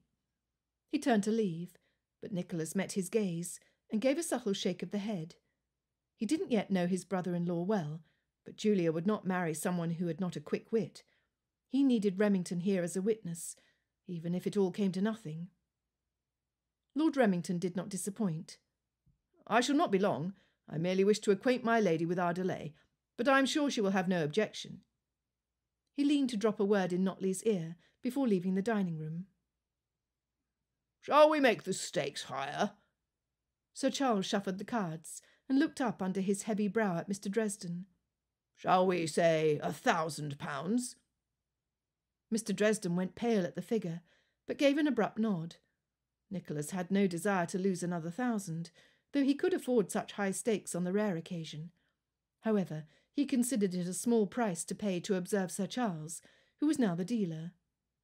Nicholas watched carefully as Sir Charles dealt, a quick flick of the wrist, sending each card to its place in front of the players before the stack came to sit in the shadows close to his chest. Nicholas's second card was a 7, and he decided not to risk asking for more. Sir Charles carried on a stream of inconsequential conversation while answering the requests for new cards, and as he did so, he fingered the card in his hand. Nicholas was waiting for it, so it almost came as no surprise when he noticed Sir Charles pinch the top of one of his own cards, leaving a bump that could surely be felt but not seen. This was it. Nicholas stood, and in a voice of deadly calm said, "Sir Charles, you have marked your card." Sir Charles's demeanour did not change in any discernible way. He looked bored, and merely gestured for Nicholas to sit. "Oh, do not be ridiculous, my boy. I've been around longer than you. Salisbury, this one is yours. Shall we continue on for blind?" Mr. Dresden's gaze shot up, and he searched Nicholas's face. "What's this? What did you see?" A quick glance at Sir Charles's face, and his eyes were back on Nicholas, hungry for it to be true. "Oh, Dresden, do not heed him. If you don't wish for a duel," Sir Charles said. But Mr. Pickwick, a fellow guest who had not been playing, put a restraining hand on Sir Charles's arm. "Oh, let us hear what Lord Cranleigh has to say." At that moment, Remington opened the door with a soft click and came to stand at his place at the head of the table. He must have felt the tension immediately, because he glanced at each face before his gaze finally came to rest on Nicholas's. He was in time to hear his full accusation. "Check the cards. Sir Charles has marked at least one. I saw him." Mr. Salisbury soothed. "Oh, nonsense. I feel sure this is all a misunderstanding." He pulled the pack toward him and began looking through the cards. Nicholas urged, "Feel the corners, for that is where he has marked his." He wondered if Mr. Salisbury had been brought in as an accomplice, and wished he could get someone else to check the cards, but that would be offering too great an insult. One by one, as Mr. Salisbury felt the corners of the cards and laid it to the side, he shook his head. "There's nothing. I don't see it." He finished going through the entire pack and looked up. "None of these are marked." Sir Charles got to his feet, his face livid. "Name your second, my lord." Nicholas, feeling faint, grabbed the stack of cards and began shuffling through them. In doing so, he knew it appeared he cowered rather than accept the challenge, but he could not let it go, and he continued to search. "But where is the fourth ace?" he asked at last, looking up. "Cranleigh, if you are a gentleman, you will name your second." Sir Charles pounded on the table with his fist. Ignoring the issued challenge, Lord Remington stepped over and counted the cards, coming up short. "It is true, one of the aces is missing." "Oh, but they are your cards," Sir Charles said, his eyebrow lifted. "If the ace is missing, it is because your deck was not complete. Had I known I was not fully in the company of gentlemen—" He let the insinuation hang in the air. Nicholas turned to face him. He could accept the challenge, now that he was sure of his accusation, though he refused to think about what a duel might mean. That he would worry about tomorrow morning. "Remington, will you act for me?" Lord Remington's face had gone pale, but he gave a nod. "Salisbury, I shall have need of you." Sir Charles turned to his friend for confirmation, although he acted sure of Mr. Salisbury's support. It was readily given. "Of course, a pleasure. I'd be honoured." Mr. Salisbury was nodding and looking at no one in particular. It seemed off to Nicholas. Salisbury was no more nettled by the affair than if someone had proposed taking a glass of brandy together. Then again, it was not he who would face Sir Charles tomorrow. Lord Remington pulled Mr. Salisbury aside. "After the ladies retire, let us discuss terms." Mr. Salisbury bobbed his head up and down some more, his eyes flitting back and forth, while Mr. Dresden studied Sir Charles and Mr. Salisbury with speculation. "And now we join the ladies," Sir Charles said, the first to turn toward the door. A wave of exhaustion came over Nicholas, and he suddenly felt very young and slightly foolish. It was a point of honour to rejoin the ladies as if nothing untoward had happened. He must not let even his sister guess that tomorrow at dawn he would be risking his life. He was thankful he could trust his brother-in-law to keep the confidence, so Julia would not come and plague him to call off the duel and lose his reputation. The gentleman filed out of the dining-room, and as Nicholas was about to exit, Lord Remington held him back by the arm and murmured, Before I meet with Salisbury, will you tell me the whole affair?" Nicholas nodded and let Remington precede him. He wasn't sure he would win the duel. He was a decent shot, but far from deadly. He had but one consolation, and it strengthened him. In this instance, he was in the right. Chapter 6. The next morning Nicholas met Lord Remington in the stables while it was still dark. Their breath came out in clouds, and only the sound of the horses stamping or swishing a tail in the stalls reached their ears. Nicholas forced himself to remain still, but his nerves were on edge. "I've managed to hide this from Julia," Lord Remington said, "but it was far from easy." "No, it's not easy to hide anything from her." Nicholas shivered in his coat, as much from the awareness of his mortality as from the cold. "You managed to find a doctor to attend to us?" "I sent a servant to the practitioner who lives in the next town. Ours will never do. In fact, how we might keep this whole thing from becoming a scandal I cannot say. A duel between two guests in my home." He shook his head, but then one look at Nicholas's grim face, and he rushed to reassure him. "It was unavoidable. Mr. Salisbury did not attempt to seek a reconciliation, and we both know what Sir Charles is." Nicholas couldn't resist asking, "Your mother does not know what he is. She invited him here." "My mother—" Remington clamped his lips together, then exhaled. "My mother chooses to believe what will suit her best. Sir Charles has always paid her flattering attention." After a moment where neither spoke, Remington put his hand on Nicholas's shoulder. "I like you, you know. It's not always a man's luck to be on good terms with one's in-laws. Sir Charles deserves this, but I wish you were not the one teaching him a lesson. He's a crack shot." Nicholas remained silent, searching for his courage. It was worth the risk. He needed to try to save Lavinia, even if he lost his life in the process. The stable door cracked open then, interrupting his thoughts. It was time. But instead of Sir Charles, it was Mr. Dresden who entered. "Morning, gentlemen," he said, in a tone more cheerful than anyone had any right to use considering the occasion. Lord Remington nodded sombrely. "Did you meet with Salisbury on your way here? I have the pistols for him to examine." Mr. Dresden waved the pistols away and looked beyond Remington to the stalls tucked further in the gloom of the stable. "Oh, capital," he said, rubbing his hands in glee. "Empty. I see Sir Charles received my note." Remington and Nicholas exchanged a wary glance. "What note?" Nicholas asked. Mr. Dresden puffed out his chest and put a hand on the wooden beam that held the first stall, looking for all the world as if he were treading the boards. "Sir Charles sleeps soundly when he has had a full-course meal and several glasses, and I made sure to ply him with plenty of the latter, while Remington and Salisbury were discussing terms. After he drifted off, I went into his room to have a look through his pockets to see what I might find." Remington took a step forward. "You rifled through his effects?" Mr. Dresden continued, ignoring the interruption. "It came as no surprise to me when I discovered the marked card in his possession, so I pocketed the deck and sat down to write a note informing him of the fact. My lord, you really must trim your pens in the guest chambers." Mr. Dresden's toothy smile resembled a grimace in the light of the flickering lantern. "Upon receiving the missive, Sir Charles must have seen fit to leave, perforce, without staying for his affair of honour. Why add spilling English blood to the infamy of his having cheated?" The words finally sank in, and Nicholas felt as though his blood suddenly pooled in his feet. "Sir Charles left." Remington strode to the empty stall and walked to the adjoining building where the carriages were sitting. "His barouche is gone as well. And Mr. Salisbury?" "I'm willing to wager he has encouraged Mr. Salisbury to fly as well," Mr. Dresden remarked. "This is not the first time the man has served as a second to Sir Charles, and in the last affair the pistols had been tampered with. The local justice of the peace got wind of the duel, and it is my belief that only his arrival kept Sir Charles's opponent from being killed."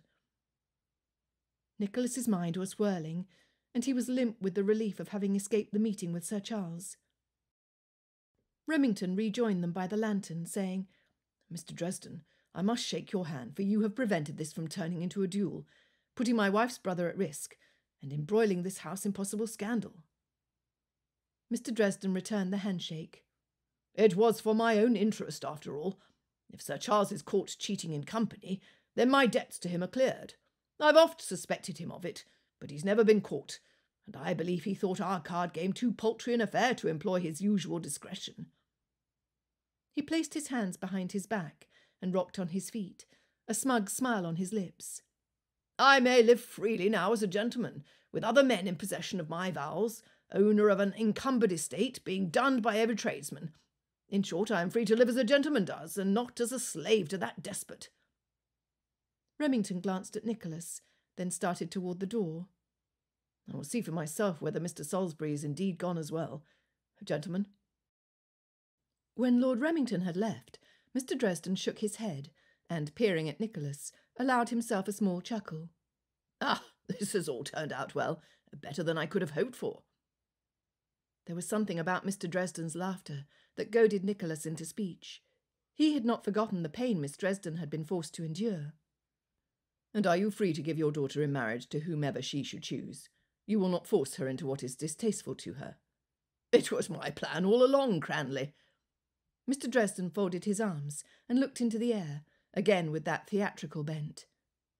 "Your plan?" Nicholas could only stare dumbly.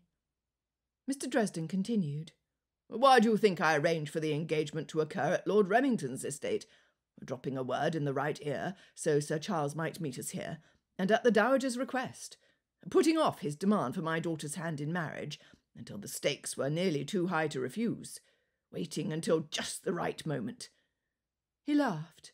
"Life is a game of chance, my boy. I took a chance that the combination of Christmas spirit and the plight of a damsel in distress would catch some eligible bachelor's heart enough to speak for her, and once a man has decided upon his bride of choice, he will surely come up with a ruse to win her, even when the situation seems too tricky for her old man of a father." Nicholas was too dumbfounded to speak, but Mr. Dresden had not yet finished. "Why, even I had not reckoned upon such a choice candidate as you to assist me in my schemes. You are a good man, Cranleigh. All of London knows it. Besides your having a soluble estate. And Lavvy's such a pretty thing. I knew if I could get her invited to a house party, someone would fall for her. It was merely luck on my side that she happens to return your regard, for I've seen the way she looks at you.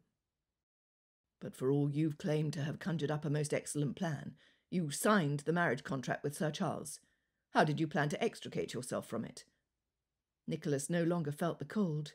In fact, he was so heated, it took every effort to keep from strangling the man, who, if everything went according to his hopes, was to be his future father-in-law. Mr. Dresden looked at his feet, for the first time a trifle repentant. "That was unfortunate. I could no longer gainsay Sir Charles. He was squeezing me too tight." He met Nicholas's gaze. "It all turned out well in the end?" "By chance," Nicholas decried. "By cleverness," Mr. Dresden corrected. "One cannot be extremely lucky without having a great deal of cleverness." Mr. Dresden was clearly living in a fantasy of his own making, and Nicholas could only stare at him. But then the man looked so smug, Nicholas was tempted to remind him that considering he had been swimming up River Tick for more years than he could count, he could hardly consider himself to be either clever or lucky. However, considering he did want to marry Lavinia, Nicholas decided against complete honesty.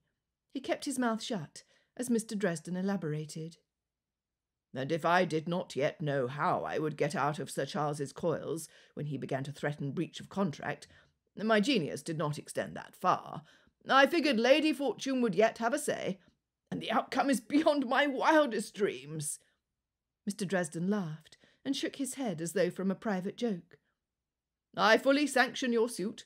You may marry my daughter as soon as you would like," he added magnanimously. Servants rushed from room to room, carrying the evergreens and decorations that were to be hung for the ball, and polishing the crystal pendants on the hanging chandeliers. Mouth-watering aromas of roast goose, mincemeat pies, and plum pudding drifted up from the kitchen. Lavinia hummed as she sat on the stairs, weaving a long strand of ivy around its railing. Julia had knocked on her door early morning to apprise her of the fact Sir Charles had left suddenly, and could only shake her head when asked why. She did not know, and her husband, the stubborn, impossible man, had not chosen to enlighten her. Lavinia looked up to see her mother scurrying down the hallway in the opposite direction, as if she had spied her daughter and didn't want to answer her questions. "Mother!" Lavinia leapt to her feet and ran after Mrs. Dresden, but she could not get her mother to turn until she took her gently by the arm and asked her to halt. Mrs. Dresden did turn then, but would not meet Lavinia's eye as she searched her mother's face. "Sir Charles has gone. Why? Does he mean to break the marital contract?" Her heart beat wildly with hope. "Your father has said that Sir Charles was disgraced as a gentleman and has left town, presumably has left the country." Mrs. Dresden's reed-like voice did not contain any triumph or sorrow, and it was hard for Lavinia to know what she thought about the fact. "And I am free." The last word came out as a whisper. Mrs. Dresden pulled herself up, although she still did not meet Lavinia's gaze. "Sir Charles is not in a position to contract a betrothal, and as he is no longer able to call in your father's vows, you are now free to marry someone else." "Oh, mother!" Lavinia hugged her mother, and in return received some pats on her arm. "Your father was most ebullient at this turn of events," Mrs. Dresden said. "He confided to me his having planned the whole, which I'm very sure he did, my dear. Your father has always been clever." At last, Mrs. Dresden lifted her eyes to meet Lavinia's. "Perhaps it is for the best. I am not at all sure Sir Charles would have made a comfortable husband." She turned to go, leaving Lavinia both amazed at the understatement, though she should have known her mother would be the last to admit herself at fault in having forced the match, and with the sensation of having been saved. Saved. The guests had already begun to arrive, and Nicholas could only be thankful that Julia had dispensed with his presence in the receiving line. She was content to welcome everyone at the door, with only Remington and his mother at her side. Nicholas had not seen Lavinia during the day, except for one instance when he was on his way to the library to meet Mr. Dresden. She had been by the fireplace in the ballroom, weaving a fat white ribbon around a holly bush they had dug up from the woods and had placed in a ceramic glazed pot. He went to where she was kneeling, and when she spied his boots from her position, her eyes had travelled up to his face. He held his hand out so he could lift her to her feet. "I have been told you will not marry Sir Charles." She shook her head in silence, a smile playing on her lips. "I am discussing things with your father now," Nicholas said, leaving her to guess what that might mean. He had taken both her hands in his and given them a squeeze, before turning to the study where Mr. Dresden was waiting to discuss terms, although any agreement they made would have to go through both of their lawyers. Nicholas didn't see her the rest of the day, and it had increased his anticipation for the ball. The ballroom was beginning to fill by the time he entered. Nicholas sought out a glimpse of Lavinia, who must surely have joined the guests already. He finally spotted her standing close to her parents, and was about to head that way, when he felt a hand on his arm detaining him. He turned to see Bertram, whose face was still ruddy from having come in from the outdoors. "It seems you have dispensed with the competition." Bertram jerked his head toward Lavinia. "Congratulations. But what are you going to do about her father?" "My wish is to avoid him at all costs, the devil." Nicholas was still annoyed by Mr. Dresden's claim at having orchestrated the week's events to his satisfaction, but his greater ire was at the man's casual treatment of his daughter. "We spoke today. Had to come to some sort of arrangement if I'm to marry his daughter." "Oh, your terms had better include a limit to your largesse. I can see a loose fish like that coming up with incessant demands." Bertram flicked open his snuff-box and offered Nicholas a pinch. "But I mean to cast no aspersions on your choice. Her father aside, Miss Dresden will make any husband proud." The lady herself was now looking around the room, and when her eyes met his, Nicholas could not stay away any longer. He waved at Bertram and made his way to Lavinia's side. Upon greeting her parents, he held out his arm. "May I escort you for a turn around the room?" he asked, and her answering smile lifted his heart. She put her arm in his, and they began to walk along the outskirts of the ballroom. It seemed to Nicholas that more than one set of eyes turned their way. As they walked, she leaned into him so he might catch her words above the din. "My father wishes for me to attend the London season once again. He said I did not show to advantage last year, but that he holds out more hope for me this year. Lavinia gave a painful smile. I did not expect such praise from him. Nicholas knew Mr. Dresden wished for her to embark upon another London season before they wed, but was surprised her father had not explained to her that she would be having her season as one betrothed. However, he supposed Lavinia needed for him to renew his suit, so she could be sure he had not proposed out of pity. He also needed to properly ask for her hand, in a somewhat more private setting than a ballroom, filled with milling guests. So he asked, "Who will you stay with for the London season?" I do not know. My father always manages to contrive something, and although there are many things I wish he were not, I must give him credit when it is due. My father is a man most capable of achieving his goals. They had by now reached the main hall, which led to the corridor and then the library, their special meeting place. Nicholas mingled with the guests piling in the front door, Lavinia on his arm, before steering her through the door to the library. He must be careful not to make it seem that he was getting her away from the public eye, although that was precisely what he was doing. He was quite sure no one had paid them any mind, and his sister seemed to be assisting his efforts by calling out to each guest in a loud welcome. It was not until Nicholas had led her through the first door, and they were standing in the corridor alone, in front of the window panes, overlooking the snowy garden, that Lavinia felt the need to express her concern. She desired to be here with him, in the stillness and away from everyone, but she could not allow her heart to lead her where her reputation might not remain unblemished. "My lord, I believe this is not quite the thing." "Nicholas," he reminded her. He stopped and took possession of her hands. "It would not be at all the thing had I no serious intentions toward you, but as I mentioned earlier, I have spoken to your father." He put emphasis on the word spoken. Her mouth formed a silent "oh." Then her rush of joy was just as quickly replaced by a sense of dread. "Oh, I must ask, please, what terms did my father set? How much did he require of you? I am sure there is no dowry to my name." Nicholas brought her 2 hands to his chest and held them firmly there. "I believe I may set your heart at ease. Your father did not make unnecessary demands on me. Now that his embarrassment with Sir Charles is over, he feels, in his words, quite beforehand in the world." Nicholas laughed softly. "But, my dear, I will tell you that whatever he might have requested of me was no more than I was willing to pay for acquiring such a treasure as your hand in marriage." "Good heavens!" Lavinia said, with a breathless laugh, desperate to cover the depth of her feelings. "May your generosity find itself within firm limits." Nicholas kissed the hands he held, then grinned at her, and Lavinia laughed again, giddy from the knowledge that such joy would be hers. Not even her poverty had deterred him. As if he could read intimately her fears and her relief, he pulled her close so he could lean down and whisper in her ear, "You will have your London season, my treasure, but will you do me the honour of attending all the parties under my protection as the future Lady Cranleigh?" I feared that your first proposal was out of charity, that you were moved by my desperation."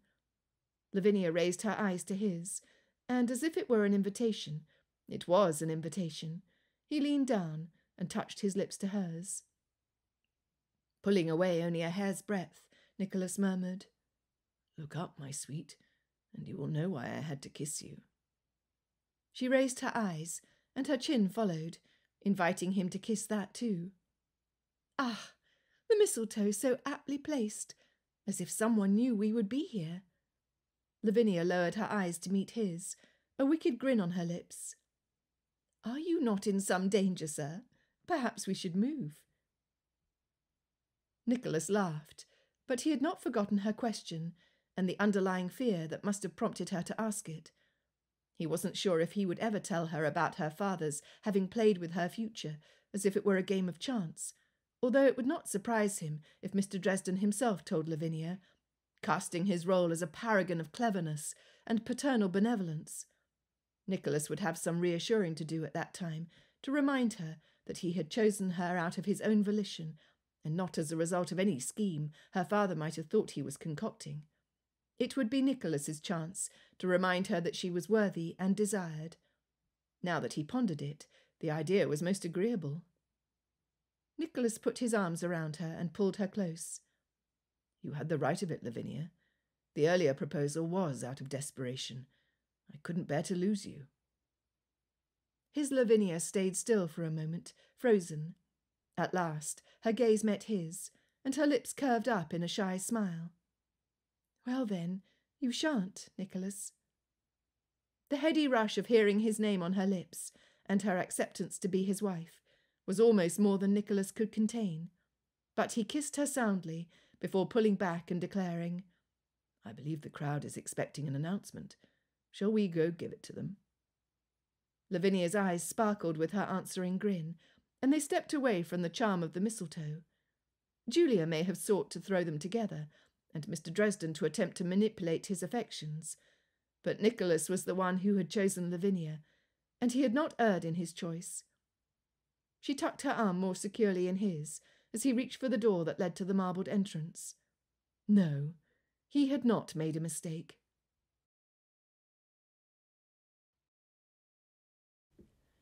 This has been The Christmas Ruse, written by Jenny Goutet, narrated by Stevie Zimmerman. Copyright 2019 by Mi Feuille Press. Production copyright by Mi Feuille Press.